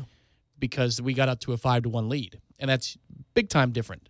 I mean, you could feel it. No lead is safe. So many teams, so many fans of so many teams across the sport right now are all saying that. 7th inning, your starter's out. Here comes your setup, man. You're up 6-2, and you feel like you might lose the ball game. And you're kind of not wrong. If you just do a search for struggling bullpens 2019, or however you want to word it, into Google, one thing that strikes you is you'll find article after article after article quoting both position players as well as pitching coaches and others trying to get a handle on why their bullpen, quote unquote, is struggling. Headlines: stuck on repeat. Nationals bullpen blows yet another game.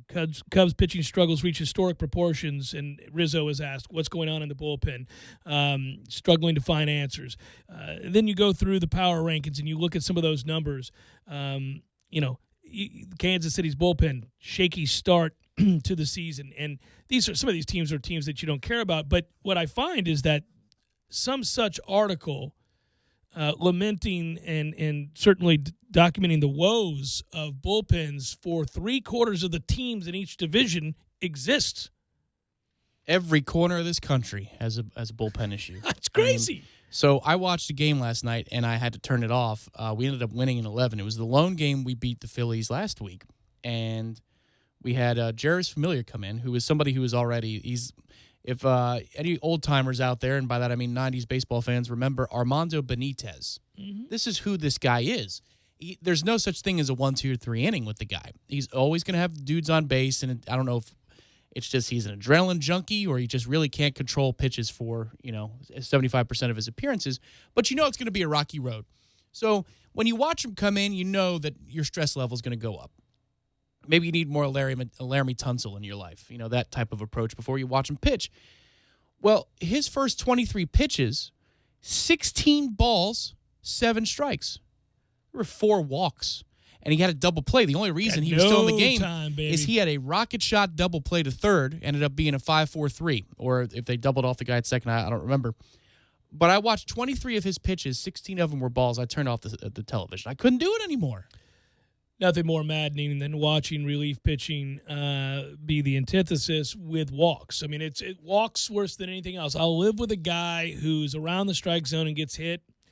I'll live with a guy. One of the things, if you're not watching it and you're just kind of a casual baseball fan and you're trying to make your way through this summer and you're going, I don't know, I'm going to do the best I can, but I can't watch baseball every night. Well, you've brought it up before. MLB just does such a good job. And if you watch MLB TV and you watch any of those breakdowns of performance, both in the morning they do, also at night after the games are over, they're all really, really, really good. And they take the moment to tell you the difference between, because if you're not, like, for example, I'm not going to watch, say, Texas versus anybody because it's Texas. I'm just not. Texas, Seattle. Maybe I would for Seattle because they're kind of fun. Okay. Of course, I picked the one team you'd say yes for. Texas, Minnesota, no way in hell, right? Just I'm not going to watch. So I know why you would, but really, it's tough. There's not a lot of reasons. So What I do want to see when a game ends curiously, like, oh, in the 7th inning, they were up by 4. What happened there? They do a good job of breaking down, hey, he wasn't bad tonight. They hit good pitches. Or this guy hasn't fooled anybody since the year started. And that way you can get a better feel for who just doesn't have anybody that they can go to and who got really unlucky. Because baseball has a lot of that. Okay, so spoiler alert there. Chris Sale, it'll look like he had a bounce-back effort today. But if you look inside the numbers, the hard-hit ball rate, the exit velocity as they measure now. A lot of fun to watch that, and the game has changed in the ways that you can document an outing, the way that you can document where a pitcher's at. Exit velocity plus the thing that Amazon Web Services is doing this year with the stolen base thing, those are two really cool additions to the broadcast.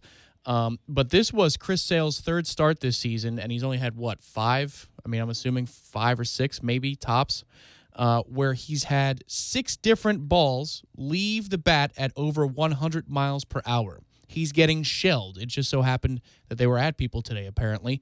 He only had 1 such start all of last season. He's already had 3. Yeah, and so early in the year, what people would say is, hey, the entire team is suffering through a hangover. But when you've got one guy getting shelled in a way that he never has before, you start to raise an eyebrow because you begin to wonder, where's velocity?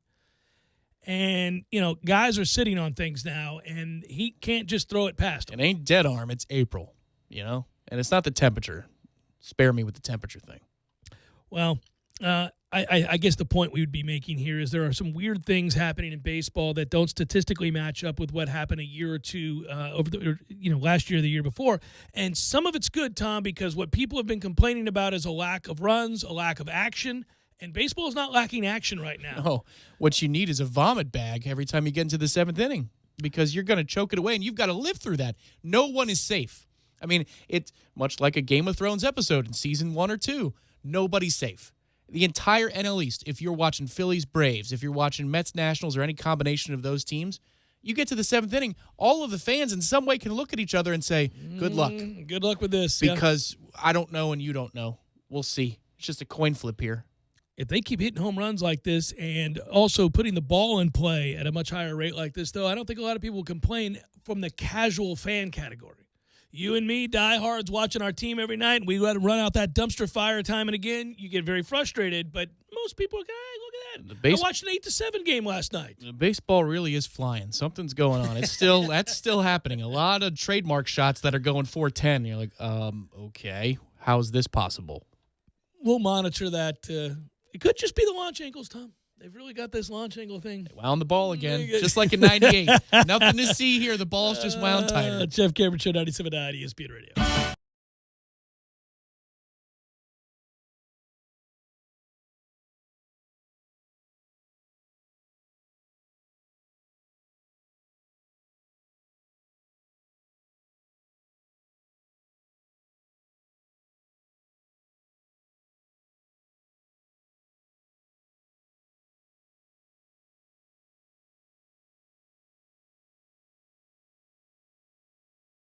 All want more energy, more strength, more results. Well, welcome to Orange Theory Fitness as you take a step towards feeling more alive today. Backed by science, Orange Theory's heart rate monitored workout is scientifically designed to keep heart rates in a target zone, spiking metabolism and increasing energy. Orange Theory Fitness is a one-of-a-kind group personal training workout resulting in more energy, visible toning, and extra calorie burn for up to 36 hours. Experience a more vibrant life today with Orange Theory Fitness. To find out more, go to orangetheoryfitness.com.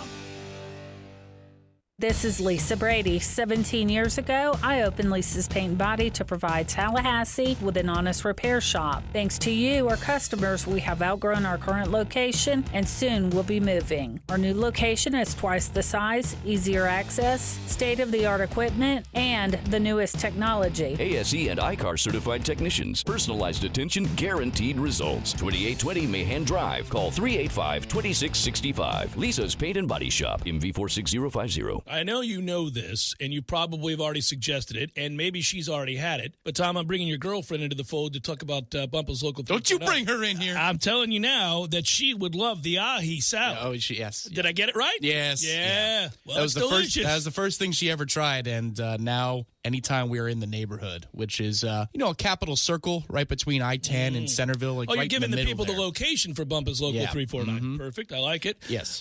They have delicious food. I like tacos. You can't screw up tacos, but they do really good tacos. I am a big fan of the Uncle Sal because the Uncle Sal is sausage, peppers, and onions. You can't go wrong with that trio, man. You like the peppers and onions more than I do. It must be like a New York thing. I don't know. Mm-hmm. Everybody's a little bit Italian because they're coming from New York because the peppers and onions isn't exactly Irish I like cuisine. It when they're cooked up like that. Oh, yeah, it's like hard to beat. A little mustard? Yeah. I'm forever going to champion the wings and the Cobb salad. It's Bumpus Local 349. They got live music. They've got a number of televisions and, of course, tasty beverages, man. Good stuff. Hendrick.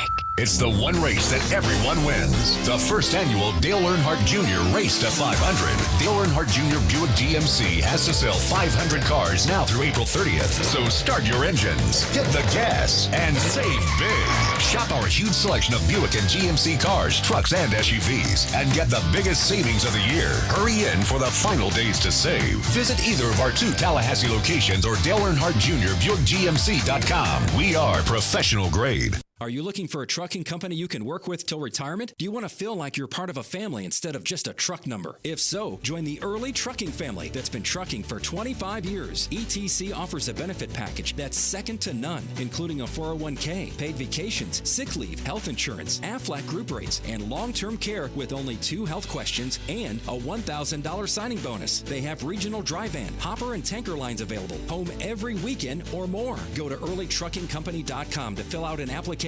Help ETC keep agriculture in motion. Groceries loaded for free in my car's trunk with Walmart's grocery pickup. Try Walmart's free grocery pickup. Order online and we'll bring them out to your Batmobile. Download our grocery app today. Just order online and pick up curbside. Walmart! $30 minimum. Restrictions apply. ESPN Radio Sports Center. I'm John Brickley. The NFL draft set for Thursday in Nashville with the opening round. The Cardinals owning the number 1 pick. Which direction will the franchise go? Will they go quarterback and draft Kyler Murray? ESPN NFL insider Field Yates on what should happen if Murray is not the Cardinals guy. If the Cardinals don't take Kyler Murray, I am of the belief that it's going to be a 3 or so months left until training camp of relationship repair with Josh Rosen. Because there's no rule book that says you have to say or do certain things publicly to support your second-year quarterback.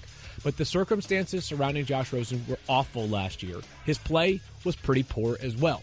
You have done nothing to instill any level of confidence in him this offseason. Part of the development of any young player, and either of you can speak to this, is the stuff between the ears. And if you want Josh Rosen to get better off the field and in the playbook, I don't think you've done anything so far this offseason to help him. Field Yates, a guest on Golic and Wingo on ESPN Radio. Coverage of the NFL Draft will be available on ESPN Radio, ABC, and ESPN. Kings head coach Luke Walton accused in a civil lawsuit of sexual assault. The suit alleges Kelly Tennant, a former host on the Lakers Regional Sports Network, received an unwanted physical advance by Walton at a hotel room in California sometime before Walton was named the Lakers head coach in April of 2016. Walton's attorney calling the allegations baseless. 4 playoff games tonight, including a doubleheader on ESPN Radio. Nets and the Sixers in Game 5 with coverage at 7:30 p.m. Eastern, followed by Game 5 between the Thunder and the Blazers. Philly and Portland each up 3-1. Red Sox starter Nathan Eovaldi underwent elbow surgery to remove a loose body in his right elbow. Eovaldi expected to make a full return within 6 weeks.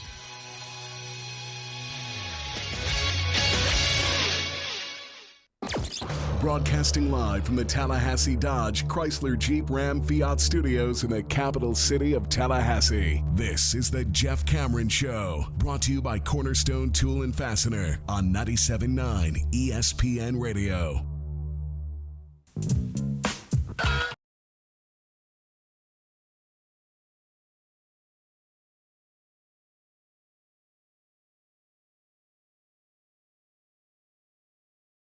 The guy that we have the promo for, they didn't shoot it.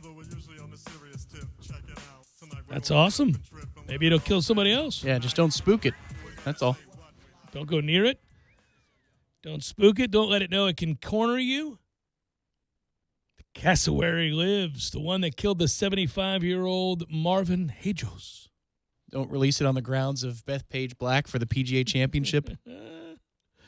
They did clarify, so we come back and revisit stories that we have fun with. They did clarify now. They know that Mr. Hajos, unfortunately, Marvin, to his friends, did slip. You own that bird, you know you can't slip. You can't slip when you go in there to feed him. What a shame here for Justin Thomas in Long Island. As he was working on... Oh, no, there's a cassowary on the green! He was working on a 10-under round. He was going to set all-time records. And the cassowary got him on the 14th fairway. Double wattled cassowaries and 5 ring-tailed and ruffled lemurs are going to be auctioned off. Fish and Wildlife spokesman Robert Klepper said buyers must be licensed to legally possess the animals. I don't believe this man was, and that cassowary told him that was a fatal mistake. Was that his quote? No, I added that in there. Well, you delivered that well. That would have been a hell of a thing to say, wouldn't it? It appears that Marvin made a fatal error. Indeed. I'm wondering, I don't think they do, but I'm just wondering if the Florida man, because of course he is, that owned the exotic animals known as cassowaries, amongst others, had a video camera out back to ensure that thieves didn't come in the dead of night to take his precious birds. Because if that were so and it was running, we'll see this man's cassowary death. At some point, it will make the rounds. It always does. The internet is cruel that way. If you die in a most unfortunate manner and anybody caught it any way, shape, or form, it's getting out there. We're going to get to see it. Yeah, the media is spending way too much time on the Robert Kraft video, which nobody needs to see. But this video, if there is one, okay, start the movement. Yeah, I don't know if it's a prolonged attack. I don't think I'll keep watching the man have the, slice and dice and all the... It is in these moments I'm reminded that a very innocuous tweet contained the man being mauled by a lion on video, and I was really fooled. Troubled you. It still does. It still wears on you, huh? Because you watched it through. Because, it's like seeing a horror movie for the first time as a kid. You don't expect nasty things to happen. All you know is about Candyland and, candy itself. Yeah. Cookies, all that kind of stuff. And then, what is this? Then, what is this? And your parents go, whoa, why is this on the TV? And you're horrified for days. That's what that video is. I just thought it was the lion was going to run up and the chase worst him part away. was the guy has the moment of recognition. It's like videos of people, unfortunately, getting, either hit by a car after they step into the street for no reason. They're not paying attention, and they have that split second where they lift their head to realize, well, this is it. It's a bus. I'm not going to make this, Like, that lion one is the guy walked in there and it was just a momentary lapse and realized, oh, there's nothing between me and the lion. And then tried to turn. I could investigate his feces. That's what he a was. Dumb thing to do. I didn't feel that bad. Why were you doing it? But he just walks in like do. And that lion turns around and they lock eyes. There is a moment where the lion's like, oh, I see. You've made a terrible decision. Looking at where I've made my mark, are you? Yeah, and then my man's like, oh, no. Allow me to leave another. And then he turns, and he is once again shown just how inferior of an athlete. Well, he is compared to the lion. Like Terry Bradshaw, as currently, on this earth, he'd be inferior to him by a lot. Oh, yeah. Terry would have caught him before he got back behind him. It would have been a funnier video.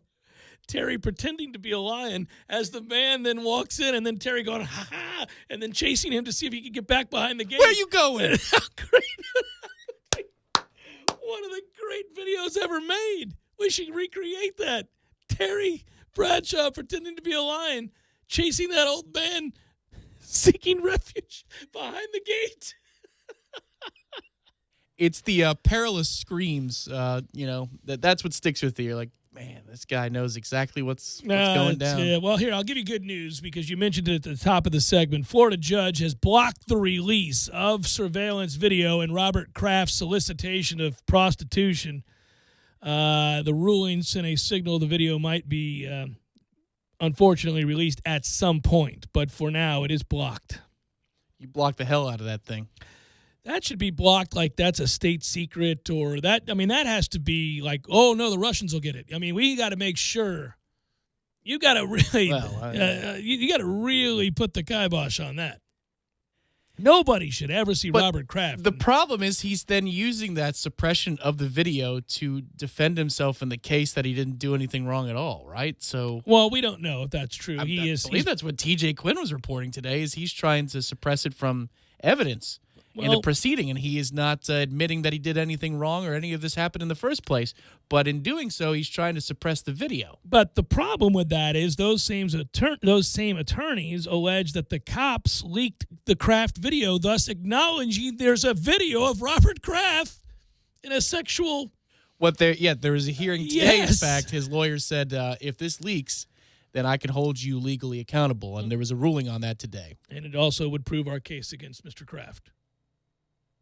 But if it's not admissible, I mean, how many times have you watched Law & Order? The gun's out. It's got fingerprints and everything. He blocked the release of the surveillance video for now. Palm Beach County Judge Leonard Hanser, doing God's work, I might add, ruled that releasing the video. I don't know if it's God's work if he has to watch the evidence. Well, he is bearing the brunt of that so that we don't have to. Sacrifice. That's correct. Which has been described as graphic. Damn it, man. Just reading the phrase bothers me. That's not what you do. No. I never understood this either, by the way. And I'm going to add this. Here's the deal. Carefully. Well, this isn't bad. It just doesn't make any sense to me. The judge, and I'm not an attorney, so I'm sure, and I'm friends with lots of them, I'm sure they'll inform me why this is. It just seems to me silly. We've got a man caught on videotape doing exactly what he's accused of doing. Okay. That's not what you do. And it has since been, that video, described as very graphic. So there is nothing left to the imagination. We know, like, most unfortunately, exactly what's happening in that situation. And the judge said that he's worried it could prejudice jurors. Yes, like as in, you're guilty. We see the evidence here on video, R. Kelly. We got you. What do you want me to do? What, against the industry? Now, if you throw in the word potential jurors, I'll let it slide. And, okay, you're right, it would. Let's let him get into court without having seen the overwhelming evidence that he's guilty and get this trial over with the quickness, like as in however long that video is. I'm going to show it on day one. Here's your boy. There's what's going on. Peace. What are we doing? But they're trying to get it suppressed from even that happening. But the problem is it's national news that he's trying to get the video of him doing what he says he didn't do suppressed. Florida has, thankfully, some of the nation's broadest open records laws, and last week prosecutors said they intended to release the video as a possible, as soon as possible, because state law compels them to do so. Yeah, we need to close that loophole. At the same time, attorneys for the two of the massage parlor employees plan to try and stop another potential leak of the video. The New York Daily News reported last week that someone claiming to have a copy of the video shopped it to them. Most unfortunate name for the website that they run. It's called theblast.com. The attorneys plan to ask Hanser to hold Jupiter Police and the Palm Beach County State Attorney's Office accountable. That's not what you do. The unauthorized release there. Yeah. So if you don't recall, sadly, I'll tell you, here you go. I'll skip ahead a little bit. Yesterday, a woman allegedly involved with Kraft at the spa was charged with prostitution. Mingbi Shin, aged 58, was one of the two women identified as having provided Kraft with what he asked for. Shouldn't have checked my text messages. I'm going to hold off on checking mine as well. Judge Hanser will preside over another hearing Friday. So Friday, folks, our national nightmare is reengaged. We may know more on Friday as to whether or not we're all going to be subject to Mr. Kraft's video with 58-year-old Mingbi Shen and other massage people there at the. You blew it! Oh, no! The legal machinations continue to grind in a case that Kraft could put on end to by agreeing with a diversion agreement offered by the state prosecutors last month. The deal would allow Kraft and 24 other defendants, for that matter, to have their records expunged and the evidence permanently sealed, hopefully burnt to a crisp. But the condition of the deal is you have to say, yeah, I did it. I did do that. I did exactly what you're accusing me of. I did indeed. As you can see clearly on the video. As if the video ever makes its way around. There it is.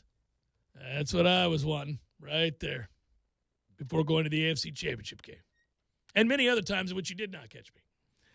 Obviously, I didn't just haphazardly fly down from Massachusetts for this one moment on a whim. I knew exactly what was happening here. The only thing that I would say is if, unfortunately, this becomes public material, right? For it's viewing, It's going to. Is that, oh, man, should I even say this? Probably not. I'll hold it. You can't do that. Okay, there's a feed of specifically and only Tim Kirkjian watching the video, but you can't see what he's seeing. Just to hear his commentary. But really, why are we doing this? Really, in truth, Tim Kirkjian is every one of us in that moment. But why would I just feel like he would speak for us in the best way possible? Also, why would we randomly just subject poor Tim Kirkjian to that sort of duress? I mean, get one of the NFL analysts on there to do it. I'll never be the same again. Make Merrill Hodge watch it just because he's annoying. Factor back. Is he still working for them? No, is he? I believe he's alive. To answer your first question, I was about to go with that. I apologize. He appears every once in a while. Just out of the. He's got the most temporary job there that I've ever seen. But you know who does that? I feel like, and I probably just don't watch enough of the NBA programming on ESPN. Tim Legler just appears out of nowhere every once in a while. Like on Sports Center. He was everywhere. He was everywhere all the time. And he actually did a good job of analyzing the game. I think he's good. He's but it's really just, good at what he does. Like, I wonder what Tim Legler's doing. And then he'll be on Sports Center breaking down the NBA. You're like, there's Tim. Does he do this every day? No, he doesn't. He used to all the time. But I think he got shelved when all the other shows that they had for the morning cropped up. I don't know why. He was good at what he did. He was really good. He broke down everything we were watching there succinctly, I might add. I remember watching, actually, I wanted to see his breakdowns of Heat Spurs after every one of the games. I thought he did a great job of showing how the coaches specifically changed the game plans and adjusted from games 1 through 7 that series. Kraft's representatives have said he refuses to admit he committed a crime. Well, you don't have to say that I committed a crime. Just say that I asked Mingbi Shin to get down. That's not what you do. I mean, let's get into the semantics here.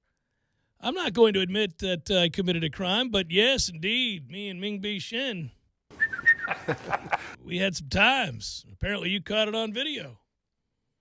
Is that all I need to do? Taking it on down the road. Just give the prosecution bags of microwavable popcorn. This is terrible. Enjoy, guys. Oh, let's do the final hour. It's the Jeff Cameron Show, 97.9 ESPN Radio.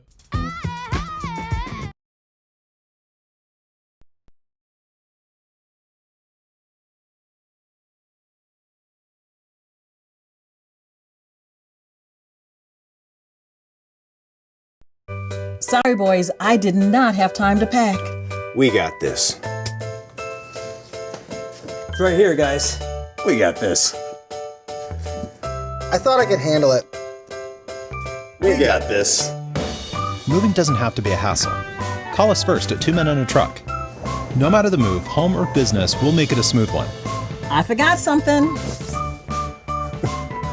We got this. CigarShop.com. After 40 years as Florida State Baseball's head coach, Mike Martin Sr. is making this his final season. Join all of us here at Garnet & Gold as we celebrate the farewell tour for the winningest coach in college baseball history with limited edition commemorative baseballs, t-shirts, and caps in stock right now. And while you're here, check out Nike's hot new line of FSU baseball jerseys, tees, and ball caps. Garnet & Gold with 3 locations, West Pensacola Street, Collard, and Governor Square Boulevard. If you're a Seminole, we're your store. Shop local and go Noles. Games for Less, the only locally owned and operated gaming store in town, has Tallahassee's largest selection of new and used video games and game systems. The future of video gaming is at Games for Less, where they have both the PS4 and Xbox One. It's time to trade in your old systems and elevate your gaming experience now. Games for Less is also your headquarters for the best in retro gaming. Atari 2600, original Nintendo, Super NES, or Sega Genesis, you name it. They got it at Games for Less. Games for Less, the Super Walmart Shopping Center on Appalachian Parkway. Give them a call today at 850-219-3535. That's Games for Less.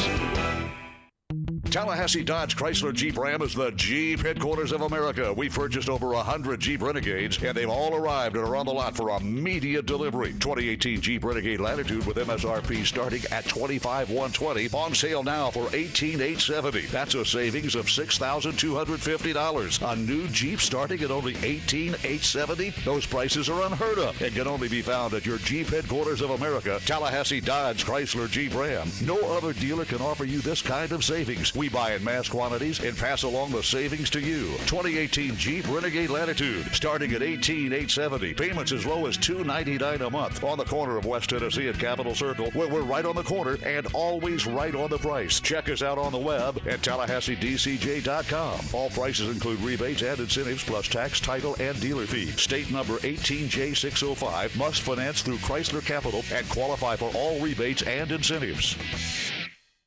Hendrick. It's the one race that everyone wins. Find new roads at the first annual Dale Earnhardt Jr. Race to 500. Dale Earnhardt Jr. Chevrolet has to sell 500 cars now through April 30th. So start your engines, hit the gas, and save big.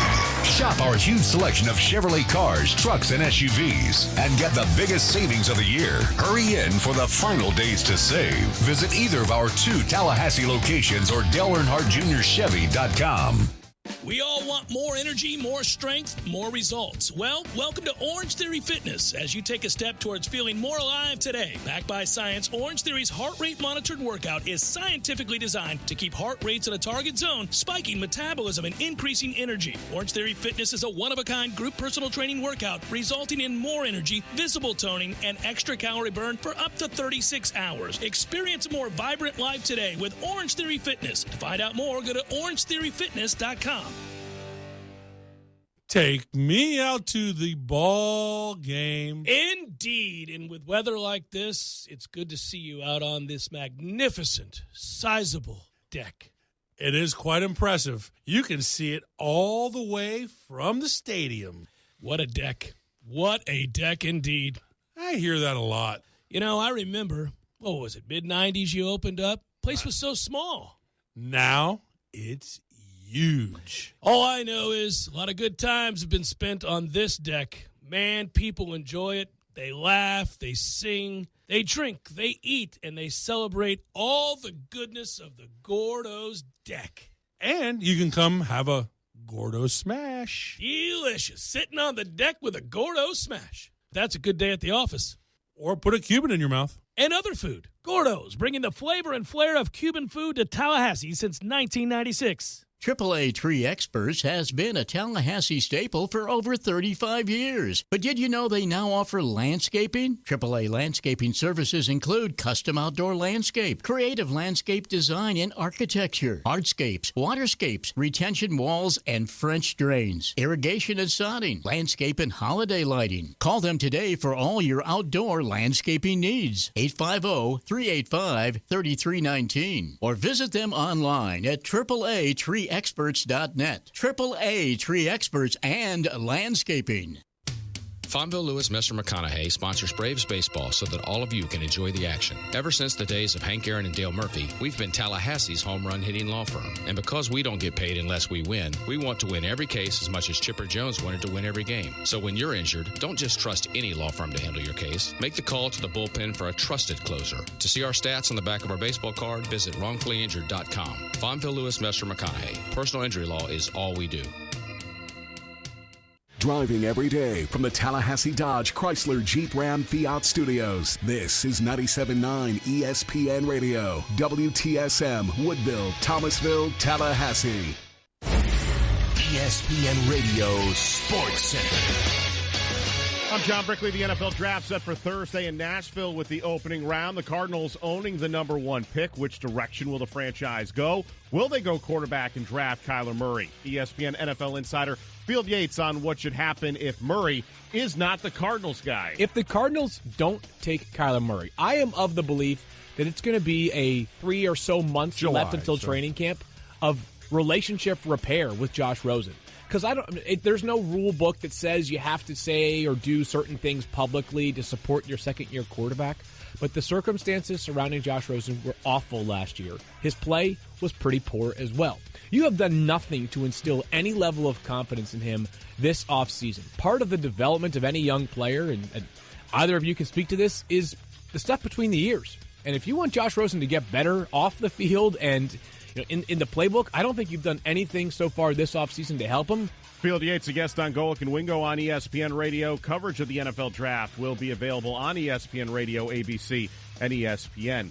Kings head coach Luke Walton accused in a civil lawsuit of sexual assault. The suit alleges Kelly Tennant, a former host on the Lakers Regional Sports Network, received an unwanted physical advance by Walton at a hotel room in California sometime before Walton was named the Lakers head coach in April of 2016. Walton's attorney calling the allegations baseless. 4 playoff games tonight, including a doubleheader on ESPN Radio. Nets and the Sixers in Game 5 with coverage at 7:30 p.m. Eastern, followed by Game 5 between the Thunder and the Blazers. Philly and Portland each up 3-1. Red Sox starter Nathan Eovaldi underwent elbow surgery to remove a loose body in his right elbow. Eovaldi expected to make a full return within 6 weeks.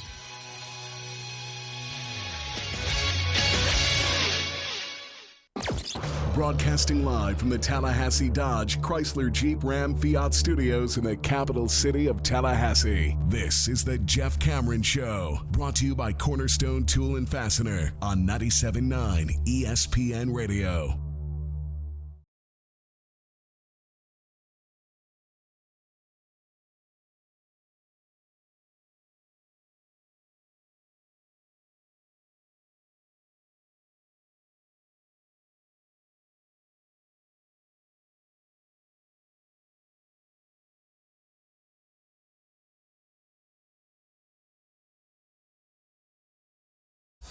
Final hour of the Jeff Cameron Show, at least for today. Thanks for tuning to it. Hope you're well on a lawn maintenance Tuesday. I'm Jeff. That's Tom. We're online, ESPNTallahassee.com. That's where you go to listen live, either streaming free. Always don't miss anything. If you do miss something, don't fret. We got you covered all 3 hours. To be posted upon the conclusion of the show, both to iTunes and in our own audio vault.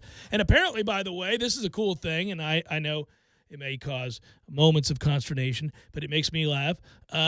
We're just flooding people with 700 and 800 and 900 episodes of the show from yesteryear, which is awesome. To be clear, we are not doing that. Oh, wow. I didn't hit a button and go, good luck, everybody. I really wish you had. I wish you could have given me like a wink, like, I'm not doing that, Jeff, because that would have been funny.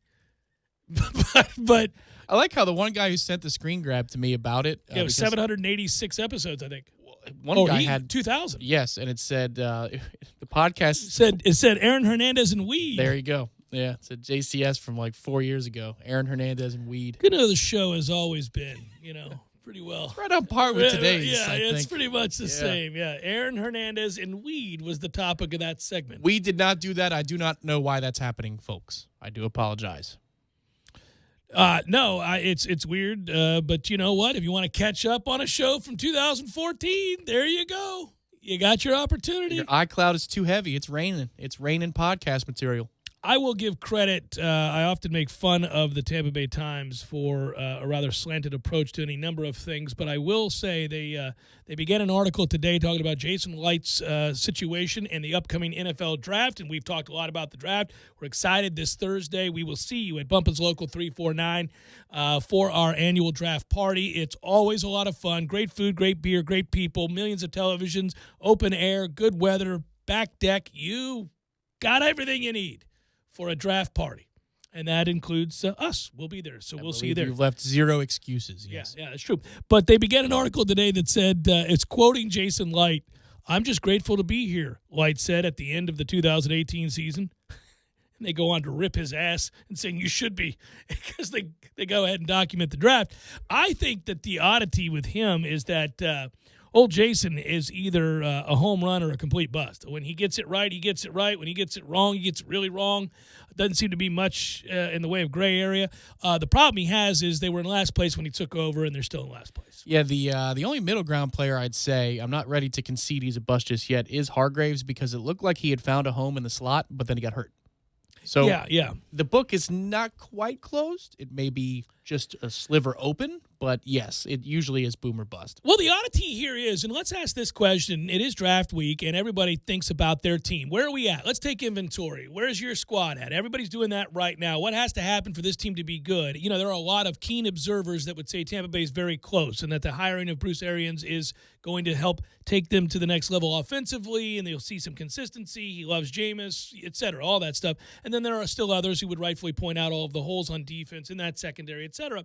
Well, one thing I would say is, I mean, we're not too far removed from Jameis Winston setting single-season team records in passing yards, passing touchdowns, passer rating, all of that stuff that he did. He did as a rookie and then continued to fortify the belief that he could be the guy, the next franchise quarterback, the first franchise quarterback in Tampa Bay Buccaneers history. Because along the way, while it's been wrought with up and down performances and turnovers and great moments and substandard moments and concerns off the field and everything else, he has set some records, franchise records and NFL records. You don't give up on that kind of talent. So how close are the Bucs?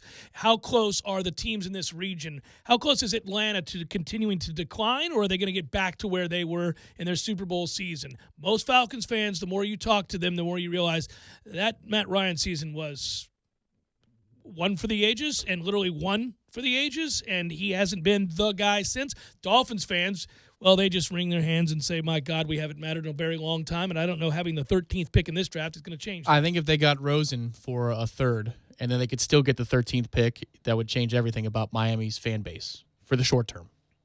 Yeah, we don't know if long-term Rosen's going to be good, but I'd rather bet on him than any of the quarterbacks in this draft. Right, so you can go address another need with your top 15 pick and spend a top 100 pick on getting Josh Rosen. That's not a bad solution if you're a Dolphins fan.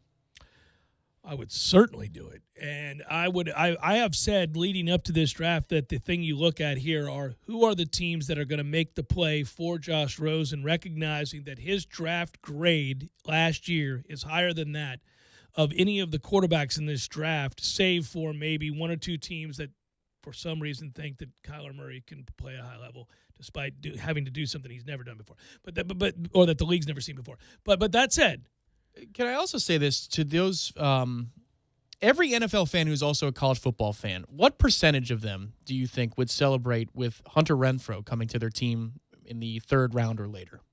I think a large percentage of fans. Well, especially in this region. With the watched him surprisingly athletic slot receiver. Well, we watched him for 37 years. It felt like, my God, always open, always making plays. Most draft, the full-length ones, and Charlie Campbell does one for WalterFootball.com, but most full-length draft mock simulations I see still have Renfrow going third, fourth, or fifth round.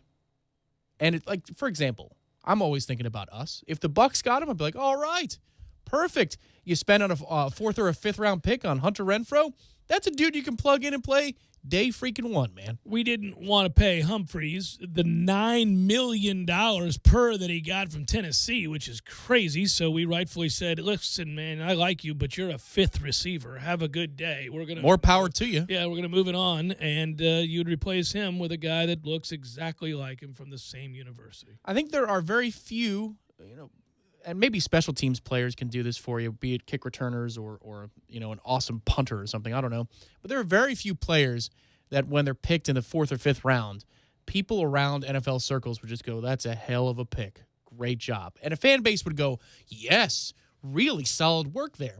But I do think Hunter Renfrow would qualify in this year's draft. Yeah, probably. I mean, we've got so many more things we've got to make sure we shore up, just in terms of... Well, not just us. That's why I said I think most people, most fan bases, if that was their guy at pick 122 or whatever, they'd be like, oh, okay, well, that's great. Well, this is the fun thing we do now. If you're a fan of any team, you go back through and usually you take a sample set of 5 years, 4 years, something like that.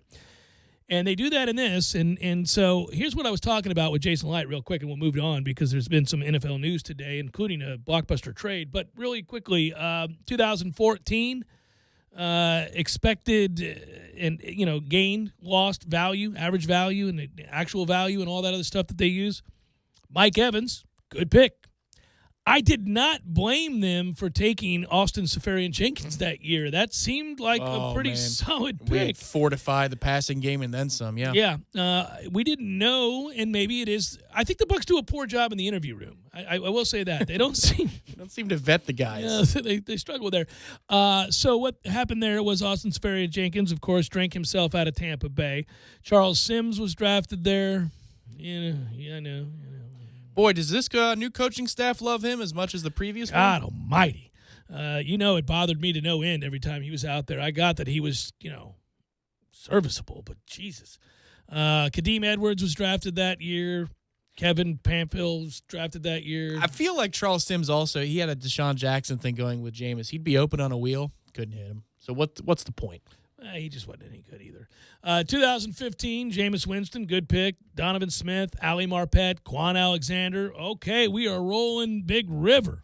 Good job. I don't care about Kalen Clay or Kenny Bell those first guys are good players. Yeah, if Smith was, maybe the right tackle. But still, yes, for what you're expecting to get, you got a starter that you gave a second contract. Yeah. So. 2016, Mario, you win. Tom and I likely lose. It's not over yet, but Vernon Hargreaves was not a good pick. Damn Gator. Noah Spence was a disastrous pick, and he was warned that he had shoulder issues. He was warned that it wasn't going to work out, and he still did it. He could have been good if he didn't get hurt, but he was always hurt, and he was a hurt commodity. Also had some issues, man. If you listen to our old pals down there in Tampa, he ran in some interesting circles within that locker room. Yeah. Did he have an alleged coke issue? I didn't hear that. No, somebody mentioned that to me one time down there. It was, I don't know, allegedly, of course, but don't know. Could be pure speculation. Pure speculation. Roberto Aguayo. God almighty. Next. Ryan Smith. Ooh, okay. Dan Vitale. Devontae Bond. Do you know any of these people? Yeah. Devontae's, he's a linebacker, right, Devontae? We had some depth issues. I believe he started some games. It's a toughie. And Vitale was what? A fullback? I don't know. Out of the league. Oh, they don't have the position. Okay. 2017, O.J. Howard, good. Chris Godwin, good. Oh, yeah. Justin Evans. Kendall Beckwith, who, if he hadn't got hurt, he did have a good year. I don't know. He may retire. I don't know what's going on there. What's going on with Kendall Beckwith? Can we get an answer? Nobody will give me a straight answer. Maybe we should call down to our friends in Tampa and just get an answer. Man. Jeremy McNichols, who turned out to be an idiot, right? The running back? That's true, right? Well, he struggled to... There was an issue with the... comprehension? Yes. 2018, Vita Vea, wait and see. Ronald Jones, similar issue to Jeremy McNichols. MJ Stewart, Carlton Davis, Alex Kappa, Jordan Whitehead, Justin Watson. That could end up being a really good draft, actually.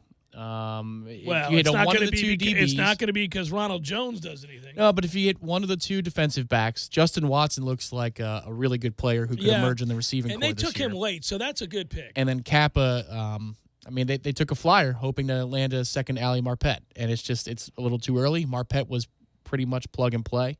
And that was the great story, probably one of his better stories in the draft. Because you would have thought, really, you're going to grab a NAIA guy and get it right? Well, Seattle was pissed. We traded ahead of them and took Marpet, and everybody said, "Why would you trade up to go get a guy off of Hobart?" I think is where he played. Yeah.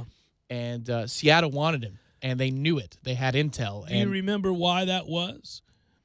Senior Bowl, and superhuman strength when he got his hands on you. They're like, this is the strongest SOB we've ever seen. Like, he was literally just, And now he doesn't have to play center, which is good. Chiefs had to get a pass rusher, making a switch to a 4-3. They grabbed Frank Clark. He's good. So, nice move for them in a huge trade. And they signed him right away as soon as they got him. $100 million, I think it is. So, actually, that's as straightforward analysis as you're going to get right there, buddy. Making a switch to a 4-3. He's really good. He's going to help you. Good job. That's just nothing more to say about that. Locked him up. That's the news of the day, but it's the right move. And really, if you think about the deal, to the Chiefs. It's $105.5 million, and they give away a pair of draft picks. But one of those would have been for a defensive end, and they believe Frank Clark is certainly better than any defensive end that's in this draft. It's the right move. There's a question for you that doesn't need to be answered now. Well, it won't be, but Josh Rosen, do you think he is dealt before the first pick of the draft? Yes. You think so? Yeah. Some interesting stories about how they've shut down the phones and maybe they want to make a deal after they make their pick. I don't know why, but. Well, they have already lost leverage. They would continue to lose leverage. That's an untenable situation. What the hell are you going to do? You're going to leave him on the roster and tell me you're back up now? To maybe make a trade during the draft. I don't know. Yeah, no, I think they'll make that trade beforehand. And I think the longer it goes on, the worse it gets for them. They need to make a move. If somebody's going to give you a third rounder right now, go ahead and do it because you've already blown it. You blew it. You blew it.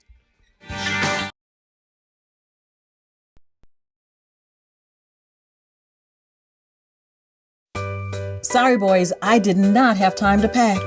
We got this. It's right here, guys. We got this. I thought I could handle it. We got this. Moving doesn't have to be a hassle. Call us first at 2 Men and a Truck. No matter the move, home or business, we'll make it a smooth one. I forgot something. We got this. The law office of Jose Fernandez. We don't get paid unless you do. Offices Tallahassee, Miami. Se habla español. JRFinjury.com. Hi, Chris Kraft for Kraft Nissan. Let me tell you, Nissan has hit it out of the park this month with huge rebates and special interest rates. You get both, and it's on all 2019 Altimas, Maximas, and Muranos. So listen to this. 2019 Altimas, $5,000 off and 2.9% interest for 60 months. 2019 Maximas, $5,000 off and 1.9% interest for 60 months. And 2019 Muranos, $5,000 off and 0.9% interest for 60 months. Seriously, over 100 2019 Altimas, Maximas, and Muranos in stock are $5,000 off, and they all have 0% interest. You get both. Plus, all trades are $1,000 over Kelley Blue Book, and Kraft Nissan will include 2 years or 20,000 miles free maintenance when you mention this ad. Kraft Nissan, where you can stack huge discounts, huge rebates, special interest rates, and $1,000 extra for your trade. It all equals the best price and the lowest monthly payments in town. Kraft Nissan on Mahan Drive between Academy Sports and Costco. O'Reilly Auto Parts offers O-Rewards points in-store and online. Earn points on everything from replacement parts to tools and accessories. And for every 150 points collected, you'll get a $5 reward. Earn points any way you shop. O'Reilly Auto Parts. Better prices every day. O'Reilly Auto Parts. The Jeff Cameron Show podcast, available on demand at ESPNTallahassee.com and on iTunes today. The Jeff Cameron Show podcast is brought to you by Garnet and Gold of Tallahassee. When you buy FSU apparel, support local business. GarnetandGold.com. Thursdays are Friday Eve, and that's a reason to celebrate. No matter what you're looking for, they've got you covered every Thursday down in College Town. Centrale offers 50% off select pizzas all day, every Thursday. Or you can stop by Township for Taco Thursday. $2 house tacos, $2. Madison Social offers the Social Agreement. You and a buddy can split 1 Aurora wings, 2 Madso burgers, 2 bourbons, 2 proof Madison Socials, all for just $40. See what they did there? And don't worry about parking. Plenty of spaces available in the parking deck or surrounding lots. Check out all the Thursday College Town deals right now on ThursdaysInCollegetown.com. Yingling Golden Pilsner, a highly sessionable beer, golden in both name and color. Yingling Golden Pilsner is the perfect balance of hop and malt character for crisp and smooth thirst-quenching refreshment. Cheer for your garnet and gold with Yingling Golden Pilsner. Yingling, brewing good times for 190 years. Must be 21 or older. Please drink responsibly. A message from local beverage distributor Triangle Sales. Ladies and gentlemen, today's opponents on Man vs. Train. At the crossing, we have Rick, a 175-pound frustrated man who's running late for work. And on the tracks, we have Bull, a 1 million-pound freight train that takes a mile to stop. Let's see who comes out on top.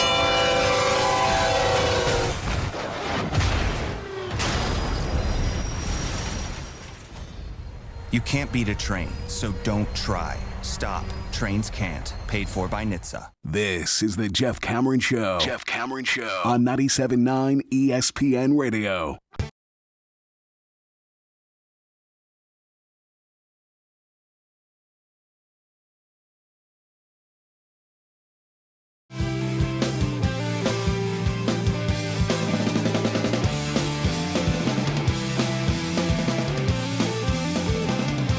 Coming up on the draft, we'll be at Bumpa's Local 349. Was there today, eating my delicious Cobb salad. Hope to see you guys Thursday night. Basically, anytime after the show concludes or whenever the hell you feel like getting there. The draft is a celebration, so get there as early as you want. We'll be getting over there around 7 o'clock. Table will be all set up before that, though. And, of course, ample TVs for us to take in the draft. On this very date, speaking of the draft, Tony Mandrich was selected number 2 overall, and I can still remember it. 1989, I was a senior in high school, and Tom, there was a famed Sports Illustrated article earlier that year when he was at Michigan State. Showed a picture of him with his shirt off, and he was a mountain of a man at 6'6", I think 350, 340 pounds at that time. You're talking about late 80s. People didn't look like him. Dominant player. And I remember they documented what he ate. And it was, they showed him inside in the article in the grocery store and just 2 carts full of food and all this. And this is at a time where steroids were in the news. People were starting to, what's going on here? They had the Bosworth stuff and other things were coming out here and there about players. I remember there was a player for the Bucks and the Steelers who later on had a heart condition and died, Steve Corson. But it was happening at the gyms that I went to. I can still remember running into people who did steroids and asking me if I wanted to do steroids. And the answer to that question should have been a resounding yes if I planned on playing professional football or going to a big-time school like FSU, as I only weighed about 190, 195, somewhere in there. And obviously I ain't going to get it done. You got to be a little bit bigger than that. But even then? Oh, I was big enough, obviously. I got offers and things like that from small schools, but I wasn't. No, your linebackers were still 230, 220, and they didn't know how they were going to use me. They were going to put me at safety. I was on special teams. They weren't sure if I was big enough to play outside linebacker. So I spent the summer trying to gain weight without the use of steroids, instead working at an ice cream store and eating peanut butter and chocolate shakes, ice cream shakes, and it was glorious because I could not pack on pounds, so I'd eat 3 of them a day. And I would go in the morning, and the first thing I'd do is make at the Don Cesar and make myself the biggest shake you've ever seen. It was just chocolate peanut butter. It was awesome. I miss those times. I'm sure that's not healthy, but I did that, and I'm sure it's better for you than steroids, though. And so, anyhow, that's how I tried to gain weight.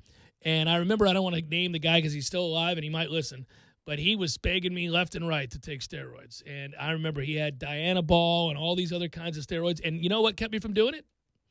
Needles. Could never do the needle thing. I just, no. And then he went on to Florida State in the NFL. He did not. He was he was like a lot of guys that use steroids. He wasn't a naturally big guy. He was probably 5'7", 150. So they do the Napoleonic thing and get real big, but they still look stupid because they're tiny. And anyhow, that was him. You have the chicken legs?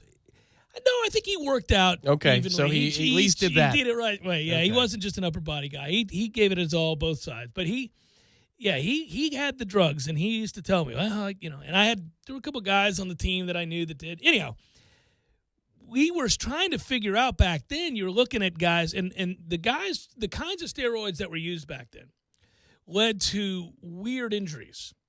They weren't people get hurt playing football, and there's nothing wrong with that. It's a violent game. But you'd get guys who would completely tear their pec in half during a bench press exercise. You're like, well, that seems strange. That shouldn't happen. Yeah, and so yeah. The body's like, what in the world? Yeah. So strange injuries would occur, and you'd immediately go, okay, John Offerdahl, you're using steroids, or whomever it was, right? He was a linebacker for the Dolphins. Oh, okay. Literally ripped his pec off, and yeah, same thing. There were a lot of guys like that where you go, that's an interesting injury. I thought that was like a high school classmate. No, and I just been outed waiting him for the payoff. Yeah, for there a you go, long John. time. There you go. No, so Mandrich, the reason it was a big deal is, people thought this guy, he was the Big Ten Lineman of the Year in 88. He was an All-American in 89 and 88. He was as can't miss gets from Canada and mountainous, and ended up being, by and large, a bust. Certainly was a bust with the Packers. He was released after just 4 seasons. But oddly, took 5 years away from football after being released and came back and returned with the Colts and played football and played pretty well. He actually kind of turned around his career in those 3 or 4 years that he played with the Colts. He was pretty good. He was a starter. Who in the world takes 5 years off of football and comes back? But he did. And that story is worth your time as we come into the draft. It's fascinating. They were documenting it again yesterday. They were talking about him and other guys that in the annals of draft history were thought to be sure things. Can't miss. No way, no how. You draft this guy. He was known as, quote, the incredible bulk. And he was considered at that time literally the best offensive line prospect to ever play. 330 plus, 40-yard dash and 4.65, did a standing long jump at 10.3, vertical leap of over 30 inches, bench pressed at that time 225 39 times. Nobody had ever done 39 times. Hell, you do 39 times now, that's a lot.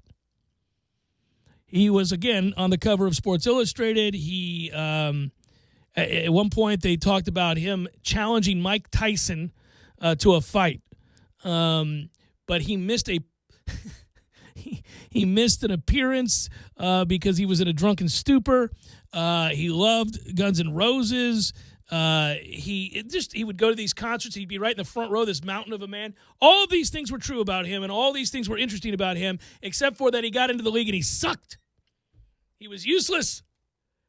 And I think about him and a handful of other guys that were called absolute can't-miss prospects that absolutely were dead on arrival. And I think back to that when we get ready to draft on Thursday, because there are plenty of people you circle that you say, no way, no how is this a bad pick? This is the right pick. And you just don't know. But you are trying to eliminate an awful lot of the guesswork. And the more we do that, folks out there are propositioning you and me about the idea of the idea of sticking with Devin White, or if we're lucky enough, and it keeps coming up, Quinnen Williams is there, and I think Tom and I have a rift. Every time you say Quinnen Williams, I do a shoulder shimmy. You do. If Quinnen Williams is there, Tom is all in on Quinnen Williams. And I am still a Devin White guy. But I would say... Even without the Devin, yes. Yeah, we're not so... You're a white guy. I'm a white guy, yeah. I am not so opposed to Quinnen Williams that if it happened, I'd be like, oh, what are we doing? No. Okay, I got you. Still would leave a gaping hole at linebacker, and you have one that would be with us for many years. That would be closed by Quinnen Williams and Vita Vea. Oh, man. Yeah, I don't know. I've kicked it around. Quinnen Williams is a really nice player, but I just don't think he's going to be there. I doubt it. Just looking at what not the experts, because the mock draft experts, who cares? But what the Vegas people think, it doesn't look like he's going to make it to 5. It looks like the idea is it's Kyler Murray going number 1, and then some combination of Bosa, Josh Allen, and Quinnen Williams going 2 through 4. Which does allow for our needed linebacker to fall right in our lap. Which is you're fine with that. You're Yes. fine with that. Yeah, no, the draft is really oftentimes, if you are bad enough to have a top 5 or 6 pick, by and large, I think you're really thinking about making this draft whole or complete by what you do in round 2, 3, and 4. I think the good news, obviously, is that if Kyler is indeed going number 1 overall, which it just seems like a consensus at this point. Slam dunk now. I mean, you saw today what Rosen said. Yeah. I mean, first of all, they've got voluntary camp this week. Well, hell, if I'm going to that, I mean, you don't even have me in the video. I can, if I went, would you take video of me? Yeah. Would you tell anybody I was there? So, with him going number one, you push the pool back, man. And if somebody does something stupid like trades up to go get Dwayne Haskins or Daniel Jones or whatever, keep pushing them back, man. It's like when we got O.J. Howard. That was blind freaking luck that O.J. was available at that point in the We draft. were dancing, and it was the right pick. And when he's not hurt, he's really good. It hurt my soul that Dalvin, because I think Dalvin may have been the pick if it didn't fall exactly as it did. But when you're watching 3 picks out, 4 picks out, you're like, oh my God, the math works. One of these Alabama freaks is going to be available to Tampa. I think it was the trade to go get Mahomes that moved everything back. 1 pick for Tampa. Yeah, and I'm going to, tomorrow, if we are able to get him on, we're working it out now with Charlie Campbell from WalterFootball.com. I've got to take issue with Charlie. He keeps pushing this Ed Oliver nonsense at 5, and damn it, Charlie, I hope that's just you speculating. I think it might be him speculating because it's the wrong pick, and he hates the Tampa Bay Buccaneers front office. Thinks they're full of morons over there. He might not be wrong. Well, they've proven time and again that they are frequently wrong. He also hated the Vita Vea pick. Like, he has not let that go yet. He categorizes it in the same place as he does Vernon Hargreaves. Well, I think that's a mistake, and I would have to ask him about that. I mean, I listen, he has a right to say that Jason Light has made some questionable moves.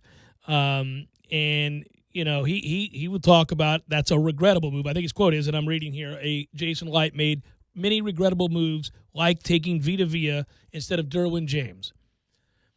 Listen, if Vita Vea plays in this league for 8 to 10 years and is an immovable object in the middle there against the run, I'm going to argue that it's certainly a home run pick. I mean, is Derwin James dynamic and an outstanding talent? Yes, but both can be true. Both can be really good picks. Right, and is Derwin off to a better start? Yes. Well, but, sure. We're just only through 1 year of it. But the way Vita played at the end of the season, there is an awful lot to look forward to in his game. Now, he could end up being injury-riddled, and that's really not part of the equation. You can't necessarily factor that in unless the guy's had 15 injuries. But Derwin was hurt here a lot. So, yeah. Well, and you give him Todd Bowles. That's the other thing, too. You'd like to think you're upgrading on defense in terms of the mentorship he's going to get, right? Development. Yeah. Now, if Charlie wants to rip Vernon Hargreaves, and you and I got that wrong because we kind of liked Hargreaves as a pick at the time, probably should have gone with Leonard Floyd. That's a mistake. We made a mistake there. Could have had Tunsil at tackle. The Tunsil was the hard one there. Could have gone with Tunsil at tackle. I would have liked Tunsil. Yeah. I liked him more because of the video that came out. Yeah, so, you've... he was just so happy. Don't begrudge the man happiness. Well, and also that was from so long ago, and they screwed him over. And it's a gas mask. That's ridiculous. And it was his family that screwed him over? That was weird. Wasn't it his divorced father who was pissed off? Somebody who was going to get cut out. That's who it was, clearly. Well, that's what it's coming down to now. And if that happens, Devin White would fall to the Giants, and they would celebrate. Jags fans, I think, are going to be bored because they're either going to go offensive tackle or boring tight end from Iowa. Same thing. And you're kind of like, well, all right. It seems to me Iowa just should have been a lot better. They got 2 high-quality tight ends in this draft. Well, they did destroy old Irby. That is true. I mean, they destroyed him. Glorious.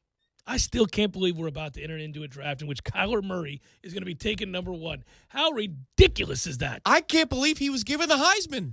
I don't get it. It was like for 3 weeks. The whole season, everybody's saying, well, it's Tua's. It's Tua's. Well, it was over, and Tua's numbers were so absurd for the vast majority of that season, and then he had a minor setback, didn't play well in a couple games, and Murray went crazy, and they gave it to Murray. Right. Well, let Tua play in the second halves of these games that he earned his way out of. No, I don't get me wrong. I would have given it to Tua as well, but I have a hard time, degrading Kyler Murray's season. He was great. His numbers were absurd. He's a great college football player. This is a grand experiment. A really grand experiment. They have decided to go all in on something that simply has never, ever worked in the history of the National Football League. Good luck. With a coach who doesn't exactly have a long track record of success. This isn't going to work. Arizona's going to suck for years, and we already know this, but okay. Larry Fitz is going to retire. Well, he should. because he's coming back for one last ride, right? Okay, so they're going to draft this guy, and he's like, you know what? I'm good. Maybe, I don't know. I mean, you're going to continue to hear the comparisons to Russell Wilson and Baker Mayfield, and I don't think, well, at least the one to Russell Wilson, I don't think it's apt. Maybe Baker, they ran the same offense, but Baker's bigger, not by a lot, but he is. Jeff Cameron Show, 97.9 ESPN Radio.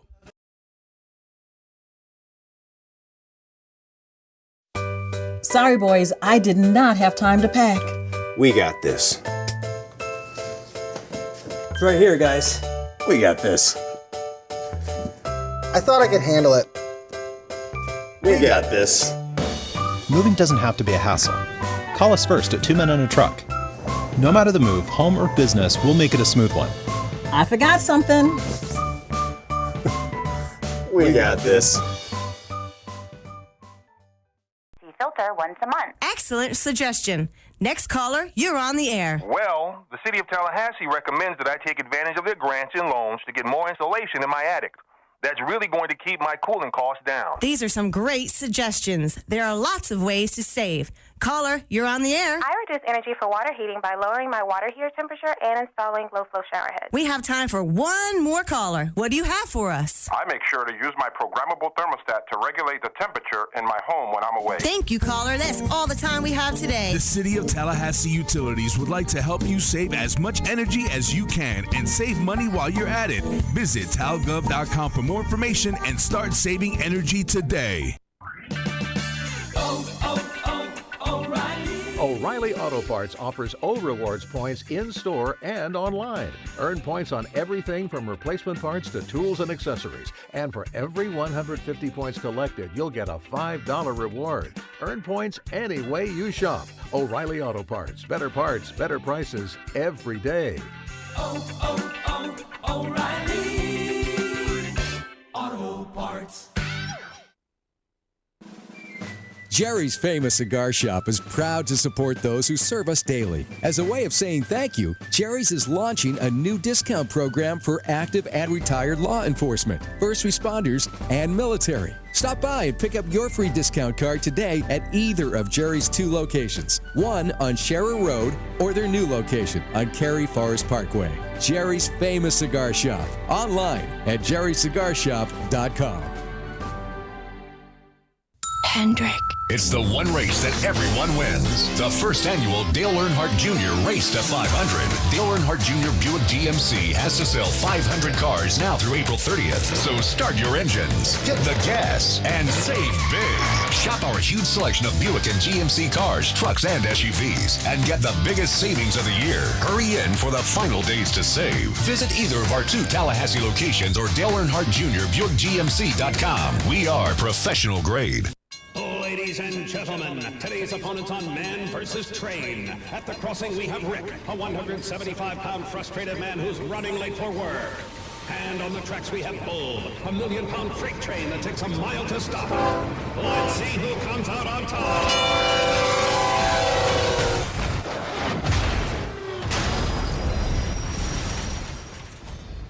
You can't beat a train, so don't try. Stop. Trains can't. Paid for by NHTSA. Family is big around here. We're family-owned, family-operated, family-managed. And that means legacy. That means dependability. That means using Grainger.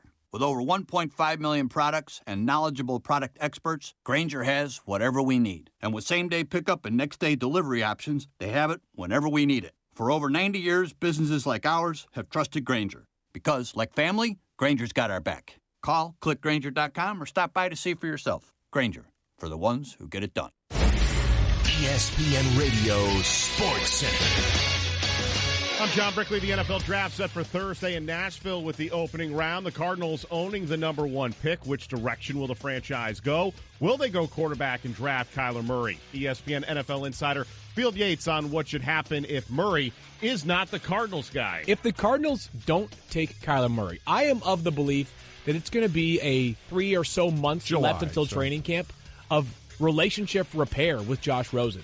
because there's no rule book that says you have to say or do certain things publicly to support your second-year quarterback.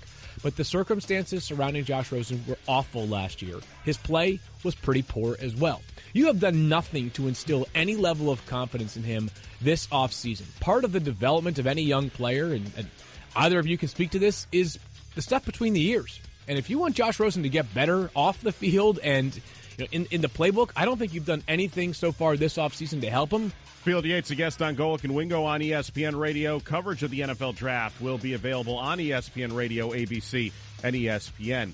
Kings head coach Luke Walton accused in a civil lawsuit of sexual assault. The suit alleges Kelly Tennant, a former host on the Lakers Regional Sports Network, received an unwanted physical advance by Walton at a hotel room in California sometime before Walton was named the Lakers head coach in April of 2016. Walton's attorney calling the allegations baseless. 4 playoff games tonight, including a doubleheader on ESPN Radio. Nets and the Sixers in Game 5 with coverage at 7:30 p.m. Eastern, followed by Game 5 between the Thunder and the Blazers. Philly and Portland each up 3-1. Red Sox starter Nathan Eovaldi underwent elbow surgery to remove a loose body in his right elbow. Eovaldi expected to make a full return within 6 weeks.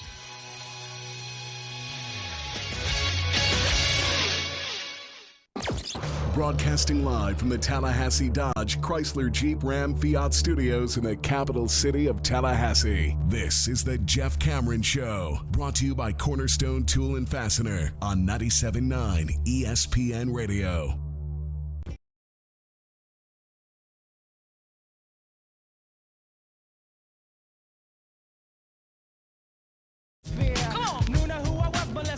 Probables in a moment. I'm going to guess Braves baseball tonight. Indeed. Man, I was watching baseball last night when it happened. I don't know if you saw the replay of my guy in Pittsburgh go down at PNC Park, Nick Birdie. Have you seen the replay of that? Can't say I have. No. He's a relief pitcher, and he, you see this. It happens once a year in baseball, or so it seems. Somebody throws a pitch and falls to the ground. It instantly grabs the arm. I've seen that live. I was at the first game in Citi Field history, a perfect Met moment in history. Mike Pelfrey started the first game for the Mets at Citi Field. Disgusting. Gives up a leadoff home run in that game. So first batter to ever appear against the Mets, we're down 1-0. It was like Eckstein or somebody like that, too. Oh, wow, but slappy. He falls off the mound in that game. In agony. He just fell. Like an idiot. He still was holding the baseball. Like he stopped wanting to throw and he just fell off the mound. Well, this was a 9-4 game in the 8th. The Pirates had blown a 6-4 lead and had, the game was over, and he came in relief. And he released a 97-mile-per-hour fastball to Jared Dyson and instantly fell to the ground and clutched his throwing arm bicep. Oh. And the weird part about it was, I think it was the realization that his career could be over, because he grabs his arm, and we've seen this over the years with guys that have actually literally broken their arm, and you could hear it in the stands. I mean, that happened in Tampa Bay one year, and that's awful when you hear a snap and a guy yell out. Well, and you'd hear it echo in Tampa. Yes, you do. Everything does. Nobody's there. No, and so Nick Birdie goes to the ground. He kind of grabs his throwing elbow and bicep area and then sort of rolls around for a second and starts crying. And Josh Bell, our first baseman, runs over, and you could see, it's a big dude, 6'4", 250, and he's trying to fight tears. He's just patting him on the shoulder because Birdie is writhing in pain and just weeping, because I think he realizes he's ripped it. That's that. And at that point, I guess he had fought through an awful lot the previous year just to get back on the mound and get back in the big leagues, and had a great camp. And now it's an elbow / bicep tendon, but they don't think it tore from the bone, so it could just. So if he wants to go through hell yet again, he can do so. Correct. So they're saying that in essence, they're gathering more information. Jeff Passan reporting that exam said that it's not fully torn off the bone. So there's your good news. There's still a part dangling. We'll do surgery. You can fight the fight again for Get this some time Gorilla next Glue, year. and there you go. Woo! But it was brutal. I hate that. I hate seeing it. And then, on baseball tonight, there's always a panel involving a pitcher. And last night it was the guy that pitched for the Red Sox, won the World Series. He was on that team anyhow. He's balding, also pitched for the Cubs, has a beard. I can't remember his name. Anyhow, he's seldom used or not used as much. And he was there, and he was like, "Oh, I'm going to be sick. Let's move it along." He said, because if you come up as a pitcher, it's either happened to you or you've seen somebody else have it happen. But it's different because in Tommy John, most of those guys know it and just go, "Damn it." They know they walk off. See you in a year. Yeah, they just know, like, okay, well, you and I have had the conversation about they can feel that there's some tenderness or some swelling. And noise. Like, noise in the elbow, as they say, or the shoulder, and they're like, well, this is going to happen. Let's see. And we always joke, like, just throw as many times as you can until it happens and get it over with. Let's go. Just fire it out there one day at practice. But this seemed different, and this was sort of he may have just ripped that in half. I can still remember Dean Palmer. If you're listening, buddy, sorry, I got to bring this up. I can still remember watching him swing and seeing his bicep tear and roll down his arm into his forearm. That's one of the worst things you'll ever see in a Major League game or any game. Just have some dude have his... my faith in the universe is slowly being restored because the Yankees have 13 guys on the IL. Yeah, they've got injured list now. Like a high school football team in the Dakotas on the injured list. They do. And Jacob deGrom got good news. He's all right. He went for an MRI because the elbow was bothering him. It came back clean. He's going to pitch on Friday. That never happens to the Mets. That never happens. That really does never happen to you guys because usually you misdiagnose it, roll him out there, let him suffer a gruesome injury. Or let him go back out there because he wants to. He wants to be tough. Whatever it might be. Yeah, the Mets have a long history, more than most, and it's documented because I have so many Mets friends, but of allowing the player who complains of the discomfort and the obvious pain to then make the decision to go back out, and they're always like, okay, go ahead. If you feel good enough, then they go out there and either ruin their career or put themselves on the shelves for the next 2 years. Yeah, and in this case, it started out very much Mets-friendly to that historical precedent because he was throwing in the outfield on Saturday after he complained of elbow soreness. That would have been so Mets, right? Yeah. You would have been like, of course he was. There was video of it as it happened, and the entire Mets world goes, what the is going on? Why is he out there? Get him off the field! All right, games tonight. Here we go. It's time for, how you say, with the pitching, probables? Marlins, Indians, Pablo Lopez going for the fish. Carlos Carrasco going for the Indians. Braves, Reds, Kevin Gausman and Sonny Gray. Seeks his first Reds win despite really good numbers in 4 starts. D-backs, Pirates, there's Luke Weaver, Florida State's own Luke Weaver. Trevor Williams going for the Buccos. We got White Sox, Orioles, Ivan Nova. I didn't know you were still in the league. 0-2 with a 6.23, so you're kind of in the league. Andrew Kashner goes for the Orioles. Giants and Blue Jays, Jeff Samardzija, Trent Thornton. Phillies, Mets. So, you guys help decide this for me. I'm a sporting guy, you both know. You guys are sporting guys as well. It's a battle of your 2 teams, both of which have some upside, but also warts that you've both discussed. Why are the Phillies plus 130 tonight? Zach Wheeler. But we're plus one. I mean, the Phillies are plus 130. I would think they would be favored to win the game against Zach Wheeler. Oh, they're plus 130. They're plus 130. All right, I just got that transmission in. I'm in the field in the Middle East. It took 15 seconds to get that from the studio. Matthew, why would they be plus 130? Okay, so I asked him, is Eflin that bad? He said no, but he's lost 4 of his last 5, so it could just be a trend there. Also, they've got a few guys hurt. They've got 3 regulars on the DL, so their lineup isn't nearly as deep. Have you watched, like, Gene Segura's out? That's huge for them. That Segura's out. You've got Franco batting way up in the order instead of batting 8th. So they've got a couple of everyday players that are hurting right now. I'm taking the Phillies plus 130. Royals, Rays, because it's Zach Wheeler, first of all. I mean, I'm like, well, don't make That's why I thought, yeah, yeah. That was crazy. Minus 130 for whatever reason. Royals, Rays, Homer Bailey, Ryan Stanek. You know, the biggest thing about the ejection last night with Bryce Harper is that it revealed the most ridiculous haircut he's ever had. Yes. Can you get it together? Okay. What is that poof-on nonsense? So, he looks like a 1970s Santa Barbara soap opera star. I would have gone with the Iona Gales real-life mascot. It was he absurd looks like last night. An evil Keebler elf. It was weird. It's like, who said that was okay? I mean, listen, do what you want with your hair, man, and you got a lot of it, but come on. You got some torn-off jorts to go with that look? What are we doing? Tigers, Red Sox, Spencer Turnbull, Hector Velasquez. We've got Brewers, Cardinals, Zach Davies, Daniel Ponce de Leon. I love that that's his name. He's found the fountain of youth. Old Ponce. We're big admirers. Dodgers, Cubs, Kenta Maeda, Jose Quintana. Freaking Quintana, man.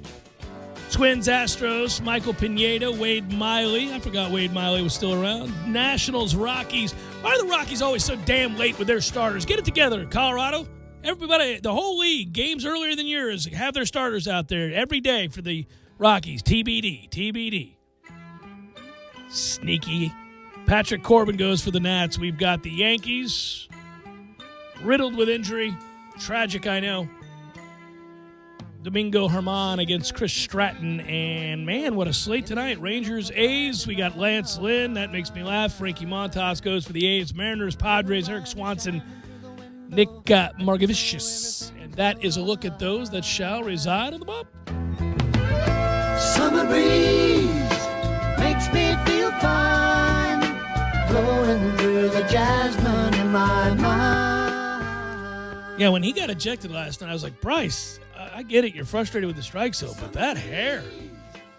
It's, I've never said this to another man, but I was screaming it at the television last night. Go wet that and put some mousse in there. You look ridiculous. It reveals he's got, like, sharp-looking ears. That's why. It's just a weird thing. He's always had the poof over the ears, but now it's like the tightly cropped poof on the sides. But it was all crazy flat, and I sound like a ridiculous man talking about this man. That's a ridiculous cut, man. It is. Like, and Major League Baseball is home to many ridiculous looks. I mean, listen, the Mets aren't above it. Noah Syndergaard is balding on the top of his head, and he's got like a ponytail or some sort of braid thing hanging out from the back of his head. That's so good. He looks like a moron. Yeah. No, baseball is not immune to that. You are correct. I always laugh about... Think back to Piazza's bleach blonde hair. Well, Matthew's favorite player, Sean Rodriguez, on the regular. You got like bleached mohawks. Oh, man, I mean, you know. Yeah, no, I was thinking about somebody the other day that Christy always brings up. Oh, baseball, Yadier Molina with his waxed eyebrows. Pisses her off. She's like, what are you doing? You look like an idiot. She screams at him. Just looks like like an Egyptian guy, Or woman. No, I mean, the dude's over, Yeah, I'm saying watch all those movies. Effeminate, yeah. I mean, yeah, no, I'm just saying. Like Xerxes, also the Persian Empire. Yeah, but it's weird to see, like, they waxed the Molinas aren't fooling around. I mean, they're really into the waxing. they take it serious. It's not a mild wax. Oh, it's a daily thing, I guess. Part of the process. Brush your teeth, wax your wherever. Early start time for the Braves tonight and tomorrow for baseball 6:40 fans. tonight, so pregame 6:15. I mean, we're just throwing right to pregame after the break. And what a pregame it is. Good work out of you. Good work, Matthew. Be well, everybody. Have a great night. Enjoy Braves baseball. That's next.